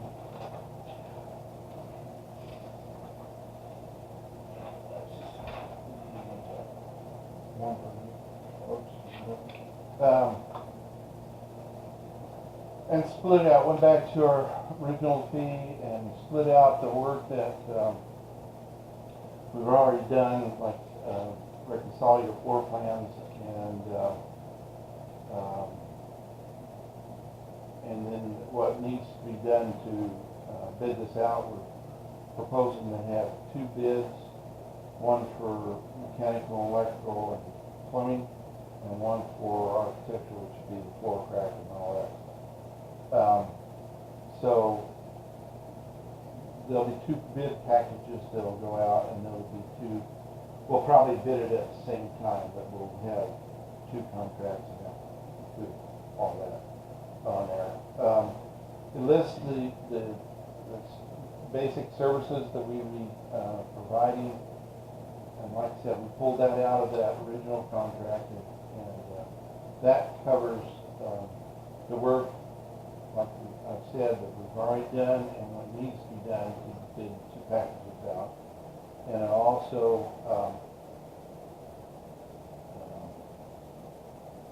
has us meeting with you after the bids come in. We'll be here for the bid opening, and then we'll be here for recommendation, to make a recommendation to you on that. That's set up so that we think we can get it all bid at one time. We don't have to turn around and rebid. So that's what we've got proposed there. Just kind of a change order to the original contract, and then we don't have to rewrite the contract and all that. That's what we got in there. It's running less than 10% of the estimated construction cost, so we're below the average. We tried to get it. We spent those 2 weeks cutting, just to make sure we give you the best. So you said you've arrived at an amount of $43,830. That's in addition to the $37,000 that's already been paid to your firm. Yes.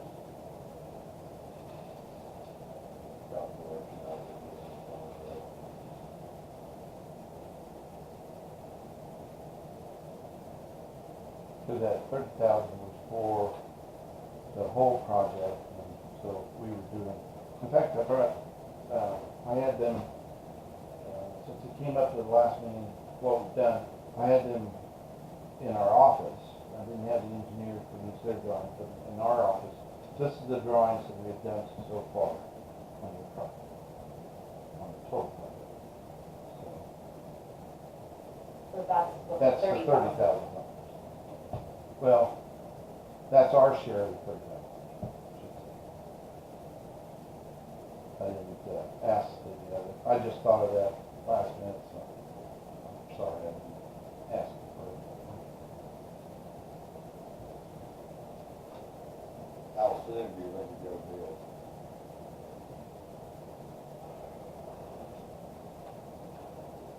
I would hope in 60 days we'd be out to bid. Everybody's poised, ready to jump on it right away. We got the sense from the last meeting that this was something we needed to take care of immediately. So The next step. Yeah, the next step.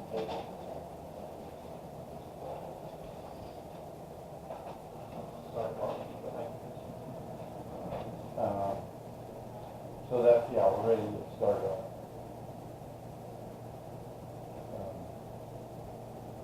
What will probably happen first is they'll come out and we'll do a survey, and the survey isn't to find your boundary corners or the topography, but define where your utilities are, because we don't want to be sitting on top of anything we shouldn't be sitting on. And then also there'll be investigative work, we call it, not a survey, come in and check out all the cracks. We look at it right now as 3 different types of cracks that you have a floor, and we're going to verify which is which when we come out. And then also the mechanical electrical engineer will come out and he's got size pipes, electrical demand and all that. So there'll be a lot of infield data collection right at the beginning, and then we'll start developing the plans and come back with you with 2 bid packages that will explain to you before we send it out for bids, and then we'll send out bids for review. So do you have anything on paper, you're estimating this at less than 10% of the construction cost? Do you have the construction cost to show us? That's based upon those construction costs in the evaluation report. So you don't have the construction? Yeah, it's in the evaluation report that you have. What you did originally for the... Right.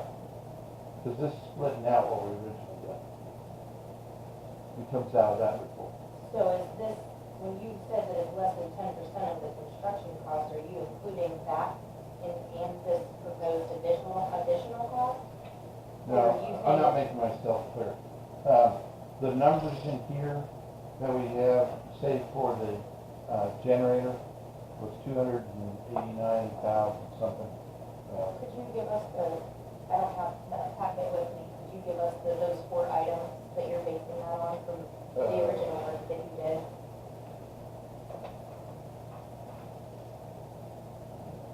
Good.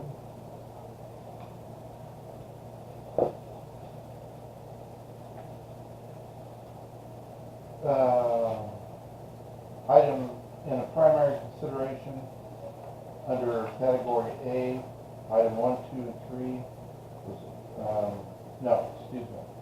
2 and 3. Dining room floor cracking was $7,875. 3, corridor floor cracking at $2,600. Then we had floor covering around $4,350 plus, I don't know why that. What we split out of the general floor covering, we split out the cracks that we did there, but that number I got back to the office, I don't have it with me. Mechanical, building, original building chilled water plant, $105,000. Number 2 was original building chilled water piping installation, $21,000. Then number 2 under electrical, standby power system at $260,900. And then kitchen plumbing trap, which was $11,800. Okay, so to clarify, that water treatment plant is the $105,000 cost of total replacement of the actual mechanism? Yeah, we'll just go back to the description. You don't know? Off the top of my head, no. I believe it will be, Yes. because it's a large tube system. Yeah. So that's to replace the whole system and additional $21,000 for the piping. And then for the generator, for those costs under the $260,900, is that including all of the additional wiring that we talked about? Talked about putting a separate panel in. That's complete. So that's for new and the mechanical panel. And the flooring, the dining room floor, is that a full replacement of the dining room floor? No, that's,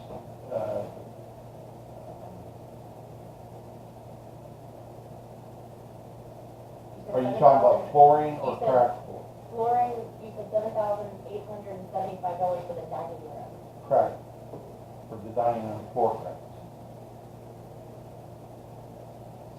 And the last time we talked, it was doing and extending, expanse between the doors for the rooms and the hallway, and then addressing some of the bathrooms that were separate from those rooms that had that additional issue. And then it was Hallways. the flooring in the kitchen, Yeah. not the dining room, so I'm confused as to, are you calling the There's kitchen a- the dining room? There is a crack in the dining room that they wrote you up. It was the kitchen, as far as what I. Well, No, there's a crack as you go right into the kitchen, into the first entrance. It's just that seam right there, Alexis. It's not the hole out in the. No, it's That's not what that. I'm There's a wondering. seam right Yeah, there. it's, To the hallway or to the kitchen? No, it's going into the dining room from From the the hall, entrance, from the and then the corridor. kitchen's a whole separate issue. and, yeah, and then you've got, So how are we addressing that crack in that, in that opening? remember what I was saying, that there's three classifications of cracks that we think, going back and looking at our notes, that there are three classifications of cracks. One of them is in the corridor. If you remember, there's trapdoors, used to be trapdoors in the corridor that go down to the pipe chase that's under the slab. Those are all buckling up. Those all have to be replaced. That's in our deal. And the transition between the dining room and the kitchen, that needs to be replaced. And the rooms to the hallway, we've got cracks there that you got written up on, that we're gonna be addressing those too. Those are the three that I can think of off the top of my head. But I'm wondering about the kitchen, because the kitchen is the real issue, where we have these segmented panels of one-piece overlay and a threshold holding them together. But that's not floor cracks. That's flooring. So you gave me three prices under flooring, and either cracks or floor covering. So I did, you gave me $7,875, $2,600, and $4,360. I'm just wondering, is the kitchen addressed within that? we'll take care of the kitchen floor. It's semantics here, what we're talking about. But I think you're getting confused between flooring, like what we're standing on, and floor cracks. That's what's underneath it. See, we'll be addressing the floor cracks, then we'll take care of the flooring on top of those cracks. So, in our evaluation report, we had lumped all the flooring into one category, or two categories actually. We went in there and split out what would be just what we think will cost to take care of the flooring right where the cracks are. So we just don't cause another problem with your CMS. Am I wrong that I'm under the impression that we were not removing the asbestos? I thought it was staying in place and something was overlaying when we talked about the flooring. Well, we could take it up, a tile, asbestos tile, Right, because it's small quantity. so which If we took it all up, that'd be a different thing, but if we're taking up a small quantity, but the crack is there's a in the asbestos. yes. So when you're talking about the crack, what are you doing to that? Like I said, that's two processes. One, addressing the crack, what's By- causing by the what crack. process? Just a minute. What's causing the crack, trying to address that. And then after that, we'll put a new flooring over that, so that you don't have that trip hazard that you were written up for. So are you saying that the crack can't be addressed with an overlay? No, You're gonna split out the Absolutely ground not. until you cut it out. all you're doing is like adding paint on top of peeling paint. That peeling is gonna come right through that paint. So you've got to address what's causing the crack, then you can take care of putting something on top of it. So that's why it's identified in the evaluation report as crack, take care of the crack, and then take care of the flooring, because they're two different things.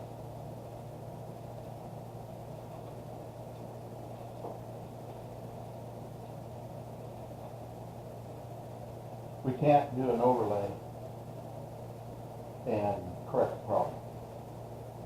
You just throw our money away if you do that. So this is getting worse every year, the crack is getting bigger, it's shifting problem. How wide is the crack now? It's not huge, Alexis, but we've already had settling issues in the West Hall. We've got, I mean, this is the oldest portion of the building, the primary problems. And there are those entrances to the rest of the rooms where it's an inch, at least an inch difference. Yeah. To make a trip out. And when your people are shuffling their feet, they catch their heel right on that difference in the floor. So what we're proposing to do is go in there and address that movement, put in a control device for that movement, and then do a floor stone to level things out, and then come back in and put a flooring on top of it. Basically. It's a lot of preparatory work to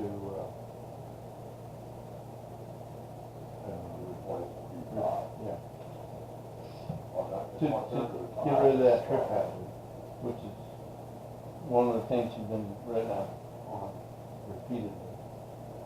And I think that's why you decided to do what you plan on doing.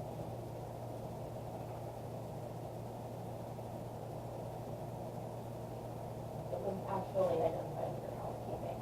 I wasn't sure how they would cleanliness issue with the one. I mean, if I could get onto the internet here, I have the CMS report, but I'm not arguing that it needs fixed. The category under which it was listed has been misstated several times. It was listed as the same portion as the different chemical. I'm not trying to argue. I'm just I'm just trying clarifying, to do just getting it out there. what you asked me to do. Okay, we have a proposal by Campbell and Johnson to continue on the items of the nursing home that need to be addressed.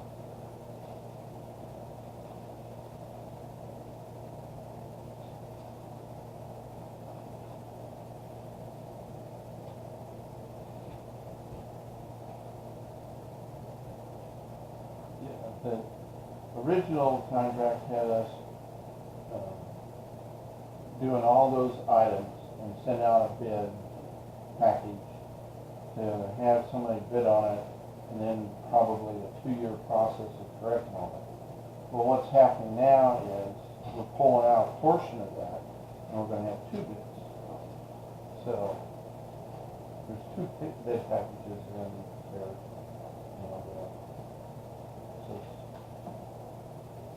I would like to make a suggestion before we proceed. Maybe the nursing home could come up with a plan of action that details this, because since we are dealing with a delinquent CMS situation, don't you feel like it might be appropriate to be in contact with the office, run these proposals by them, see if we're addressing everything appropriately? Because I feel like for us to take action and then just let CMS per chance come upon whatever we've done, and it doesn't address their actual concerns, you know, maybe we're kind of on the pendulum instead of accurately communicating with those who are going to actually evaluate what's being done. What we've done internally at this point is we have reviewed the deficiencies and how they compare to what Eric's put together and proposed. So we feel pretty strong that this approach is going to address the deficiencies that were noted. Now, what I guess you're asking is what further would you like done? I guess I'm saying if we're going to have this plan that's for $412,000 plus the additional $43,830, we're looking at a $500,000 project, and I think it might be appropriate to have the supervising entity part of that process. Okay.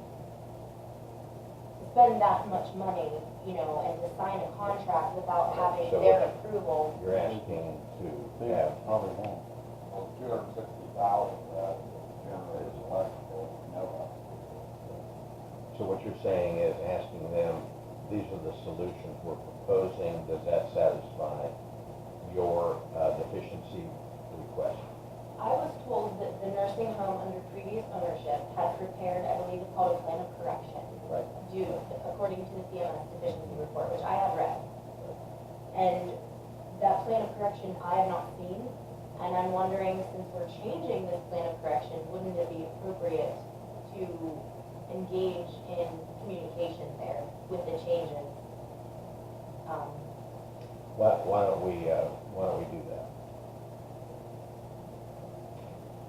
I know the fire marshal won't join in that. The fire marshal for Will not CMS? join in that, no. Yes. You asked him if, this meets their solution, or this meets their need, and they won't say yea or nay. But I'm talking about CMS. They want to see the Well, completed product. They This don't is want to see what the plan. one of the inspectors told me. Their attorneys are telling them that they assume responsibility if they say, yes, this meets it or not. Well, I would like to see CMS take responsibility for something if they're going to come back. I don't We're know gonna about have- CMS. Right, well, I'm referring to CMS. I think if we don't hold them Which accountable. is frustrating as an owner, real frustrating for you when they won't say yea or nay. Well, it's like when you do something to a code and they change the code and then you are financially liable for that. I think a little bit of preparatory action to deem them a responsible party would be very savvy, you know, I mean, It would be nice to have better information from CMS ahead of time. I'll talk about some, after this thing's done, so, yeah. You're really at the mercy of the government on these things because, And the individual. well, your individual inspector, and people back in Speaker are going to back him no matter what he says. And every time you get a new inspector, he can interpret it, because it's not black and white, it's a lot in the gray area. And he could say, yes, this meets it, no, it doesn't meet it, and you're stuck. I mean, there's no, You remember when they decided that handrail back there going down the Yeah. lane, they would not Yes. recommend Right. to fix it. Period. Right. We kept asking, how do you want it fixed? you know, and it's very frustrating. yeah. And I think, you know, the plan before was all or nothing, but now that the purpose of the building may change, we need to be a little bit frugal because whether we keep the building or not, let's say it changes and morphs into something else that the county still owns, maybe that budget for that department will address some of those issues in the future. Right now, we're dealing with a non-budget issue. We do not have a budget for this. You know, or I should say, this far exceeds what we have budgeted. I'm not sure where this money is supposed to come from, to be honest, on a personal note. So, in light of that, I would like to see CMS involved, since we're saying this is about a 3-year window that we're going to be using this facility in this manner.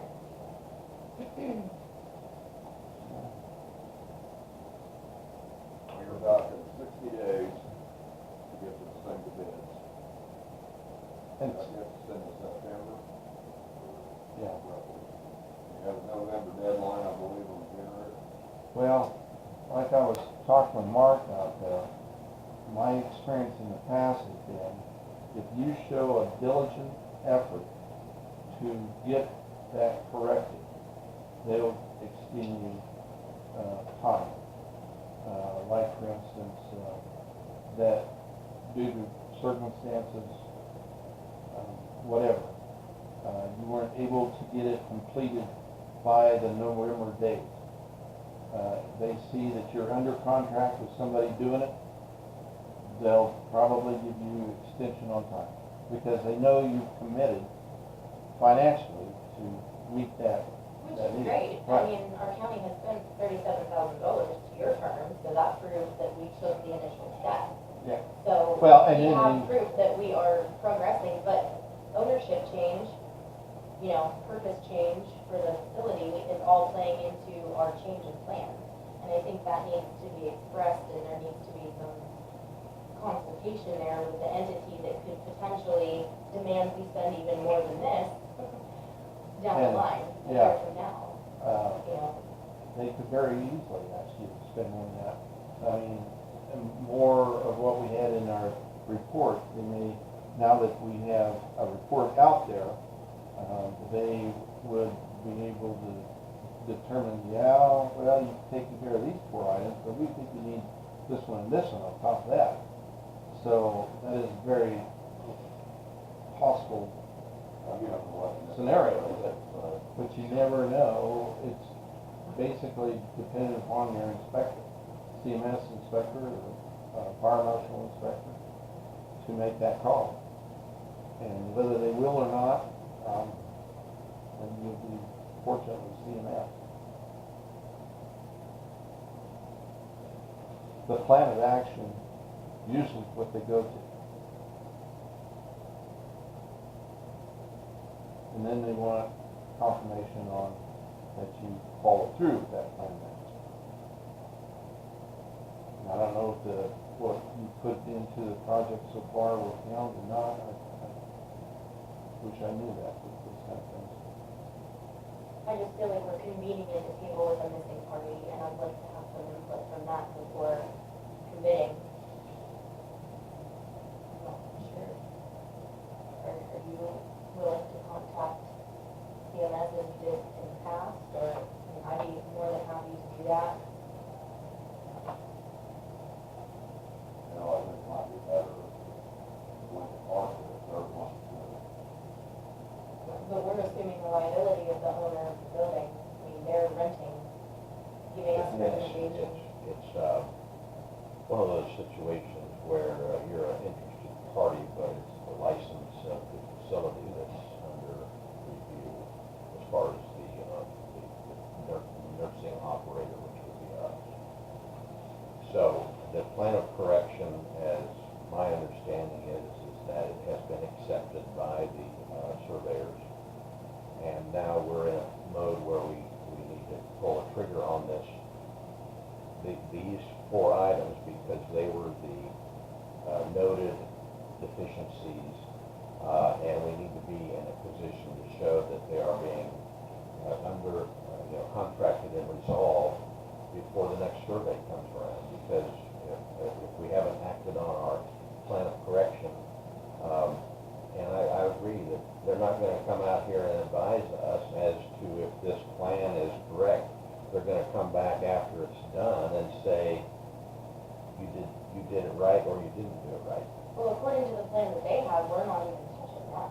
So I think it might be worthwhile to advise them of the changes that We are addressing the price and we're addressing the generator. That's what our discussion has been with Eric, as far as let's minimize the capital investment, and let's address those deficiencies that are absolutely the most important. And that was the discussion point that we wanted to get to, is that, well, it's going to cost this, but it's realizing that it may be for only 3 years, and it may be that the building, what you choose to do with the building in the future has a lot to do with, well, how much of an investment, how much of this investment could be amortized over many years. We don't know that yet, because one option is, well, maybe you're going to tear the building down, or part of it, or maybe you're going to put EMS or a jail, or you don't know what you're going to do with it. But I would say that a generator, if you put EMS and a jail in there, well, they'll need a generator. But that's nobody has this crystal ball.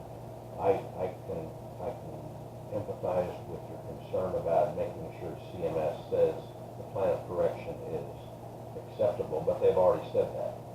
according to the previous plan, which was not the plan that we have in front of us. So it's addressing the same thing. It's addressing the original plan of correction and its priority list as far as the interpretation that we see and what Eric sees as far as how to get to an approval point on those deficiencies is what we're what our goal is.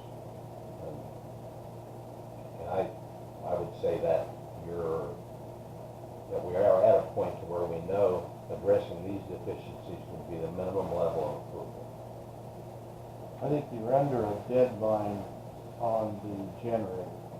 I think you gotta show that you got somebody on contract to replace it before November. Do we have enough money in our fund for the nursing home for the generator? We have enough money in the one fund to do it. Well, that's my concern. I'm not sure where the money is coming from. If we approve or, The needs to that will come out of one fund. and my concern with that is, do we have some sort of legal issue here? Because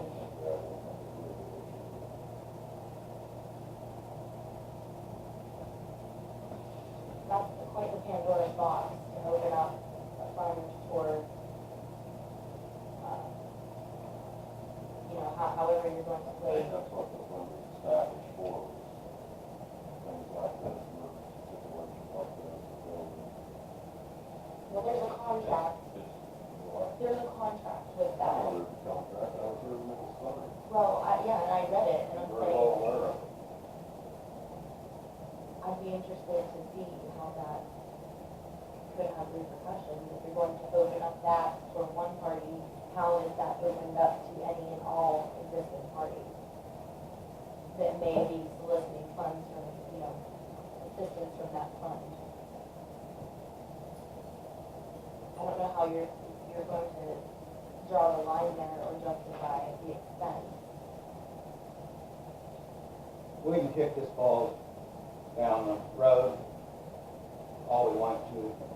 Actually, it is time for us to buckle down and do something. I would move that we proceed with Campbell and Johnso for this $43,000, move forward to meet the deficiencies that were cited by CMS. Been moved and seconded. Is there a discussion? I believe we as council, as far as where the funds are coming from, this isn't an issue of not knowing what needs done. This is an issue of how the commission is to properly and responsibly handle these types of situations according to what we have found. So I believe that before we take action on this, we should seek counsel from multiple sources. Anybody else? All in favor, say aye. Aye. Opposed? Nay. Motion carries. Thank you, Eric. We need a signed contract. I do have a change order here Okay. that address that, what the letter says. And we'll get started right away. It'll probably be after, there's two copies there, so both of you have original. I need to sign them too, so. With the holiday coming up real quick, I'm not sure we won't get here until after the 4th, but my surveyor is pretty busy right now.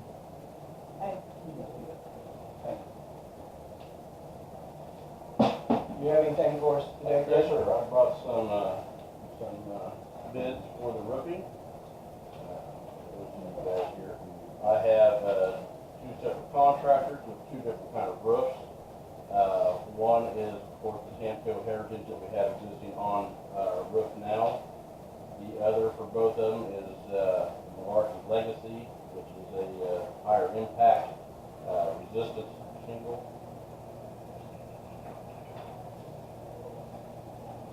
And here's your Zachgos.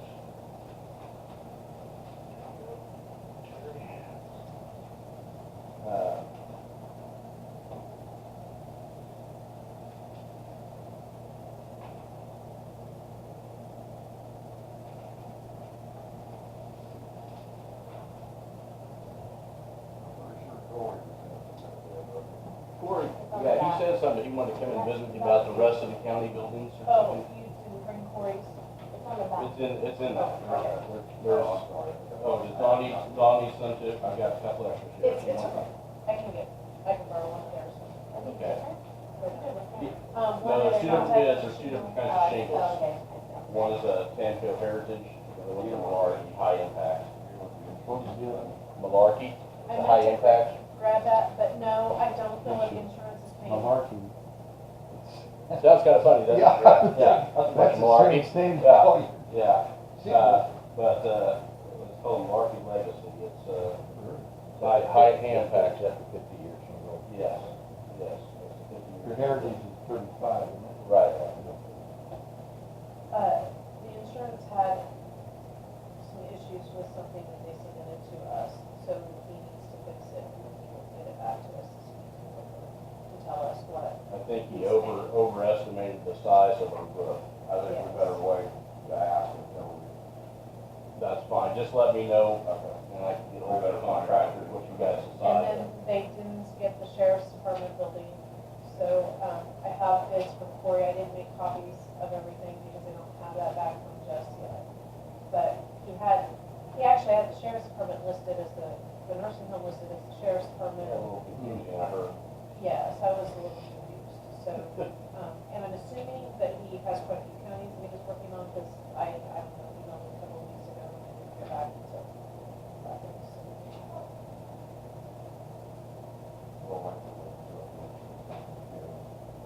Sounds good. Give me a holler. Yeah, thanks for this, Greg. No problem. And if you want to look and see the other buildings as well, but then, yeah, the Eaton guy, he was, at my house, so I had him just go on out to the nursing home, so that way we at least have one more day. And I think Rules was at Babcock's. Yeah. Seem like the most popular two roofers in the area anyway right now, so which one is correct? They both look like they do nice work too, so. And I can run down too, make sure I don't have something from Johnso. I'll run down and see if I don't have insurance. Okay. One other thing I have, guys, last Wednesday, I did have to go down to a conference in Wichita that dealt with CMS and Kansas State Fire Marshal's office. Learned a lot of stuff. We are changing now to the 2012 Life Safety Code. So there are a lot of changes coming down the pipeline. Some of those taking by surprise. Odds and ends, of some changes, a lot of documentation stuff we're going to do at the nursing home. There are some things about, one thing that popped up to me I thought was silly. We're going to have to either provide locks for every staff person for the kitchen, or from what I've come out and talking with the representative for the fire marshal's office is I could put a push button code entry to one door so they have access. Their thing was, okay, you know, a lot of us argue why can't we leave one key with a charge nurse? Well, if that charge, and they're supposed to be there 24 hours a day, so that seemed like a good answer. But that did not satisfy Brenda McNorton, fire marshal's office. It has to be, every person has to have access, which is again, things I'm not fond of, theft issues and things like that, sanitary issues. But for the CMS, this is the way we're going to do it. So the push button entry to that, so I will probably be purchasing one of those and installing one of those on probably the environmental hall where it's a little more hidden. That way they have access 24/7 to the kitchen in case of an emergency. There's some other things down the line that popped up too, but that was one that stood out to me. But yes, lots of changes and even more changes to come in the future.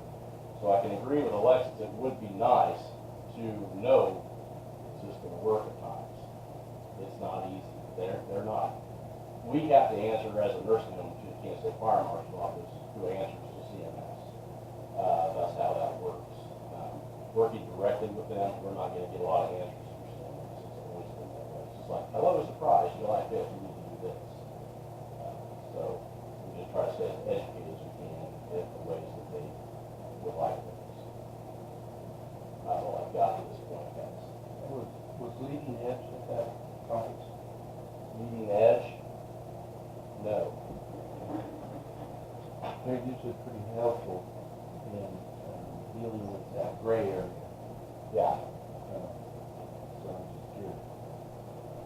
you have that, against Department of Health and whatever there, against the fire marshal office, and sprinkler guys and whatever, but, I bet you. yeah, it was educational. I always pick up a lot of good stuff, but it's always the surprises that are like, oh. So, anyway. That's all I've got. What's the numbers? 34. So we're up one, I believe, so we're up one as of Saturday. So, We've gotten, assisted living. There's 9 apartments, but we're still sitting at, I think, 1, 2, 3, 6 out of the 9 apartments. Yes. That's probably big, most of those. Yeah, most of them are, yes. Did the county receive the first rent payment? you know, I don't know that. I haven't asked her, she might I know. don't know. That we are having the annual fireworks event on Thursday night, so we all join us for some food and some fun. Love to have you come over. I understand it's quite a deal. We look forward to A little bigger this year.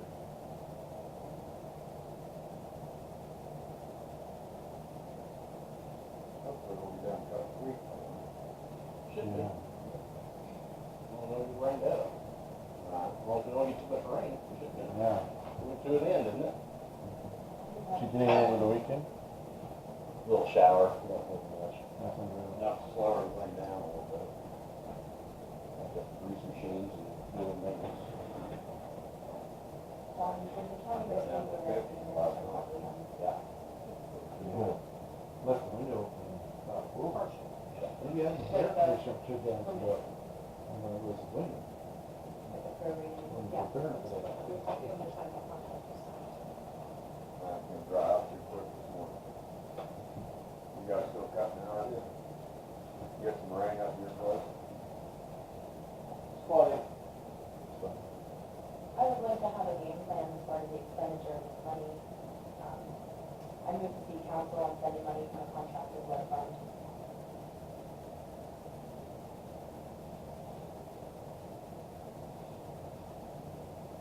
You want opinion from her, is that what you want? I think we should seek multiple sources before this comes back to cause you get even more grief than what you already received. I believe we need some solid input from multiple sources to know exactly where this money is going to come from. We're not talking about something like Dave Dohe came in with and we're trying to cover out of the general fund. We don't have coverage for this kind of expenditure.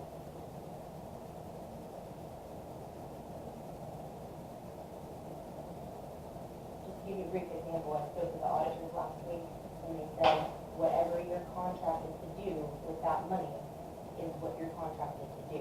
Now, whoever defines that, I believe we should seek legal counsel. But I'm speaking after our motion, I guess You is that define correct? things however you want to.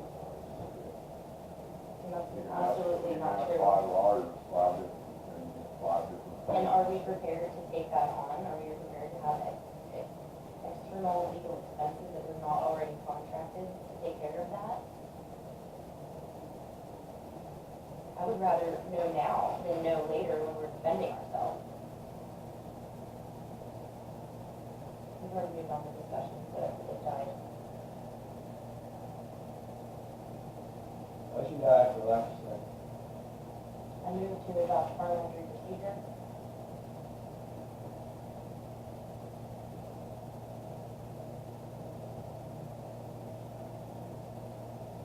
Motion dies for lack of second. Do you have anything else for us, Dawn? I do,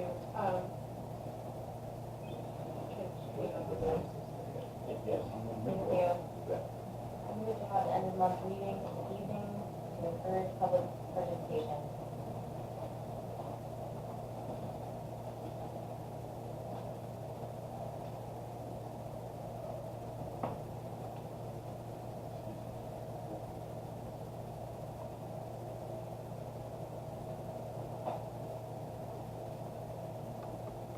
Motion dies for lack of second. Okay, apparently, when I walked down the hall, Jen Delman got on the agenda for next week to talk to you guys about these items, but she wanted to have you have a chance to review them prior to her coming. So that is something for you to look at over the week.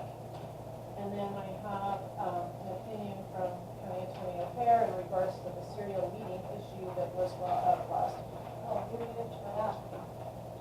Nobody did, but she saw it or was told about it, I don't know. And so she did a little research and attached this information.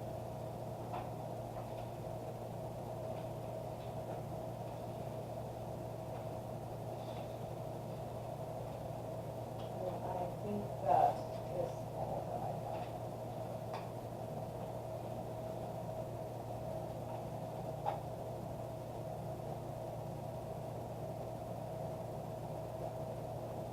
Anything else? May I just use something? This is the county EMS handbook that everyone like, just for your knowledge.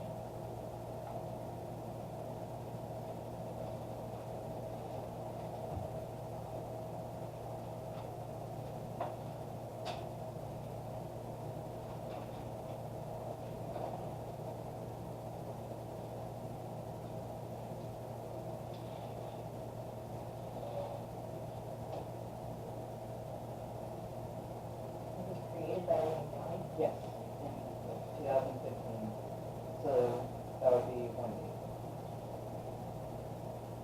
January. How are we gonna handle that violation?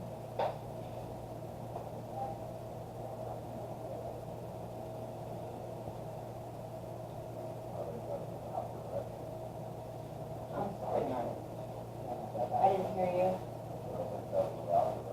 That without direction? Well, you're talking about a Individuals. Yeah, it's just an individual. No, in private allowed to use any county, but another county entity. So let me get this straight, you're unwilling to have the department head create a policy with the surrounding county? I didn't say we were unwilling to, I said it's covered under that state, the legislature covered it under that memorandum of understanding. Okay, I'm gonna make a phone call here, how do I get out of the, we'll just talk to David Booth from the insurance company and we'll ask him about this that was presented. So here's his information, how do I dial out? Motion to adjourn. I second. All in favor?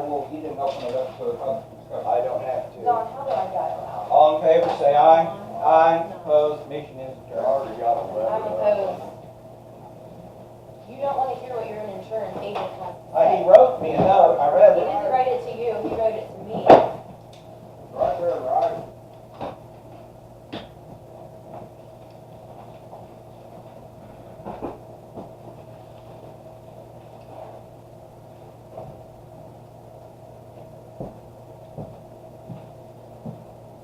All I have to do is sign one and then. Line one, then you dial line.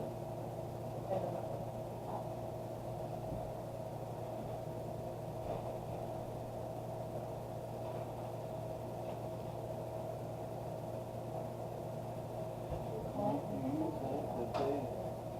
did you dial one? Line one, nine, Yeah, and then one. the one after. No, that's my fault. Oh, I think by the time you add up all the construction costs, it's gonna be a lot more than that.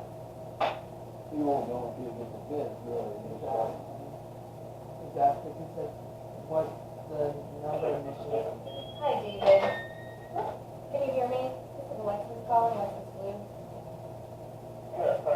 Hi, I'm sorry to bother you. We were just doing a follow-up on the email that you had sent to Lincoln County regarding the insurance coverage from K-Camp over the ambulance. Officially, that probably should go off since it's no longer a meeting. And the parties are aware that it's happening. I'm sorry, it needs to go off. But, It's not a meeting. I was wondering about, they gave me the 2011 Kansas Code Chapter 48950 regarding Kansas County I can turn on my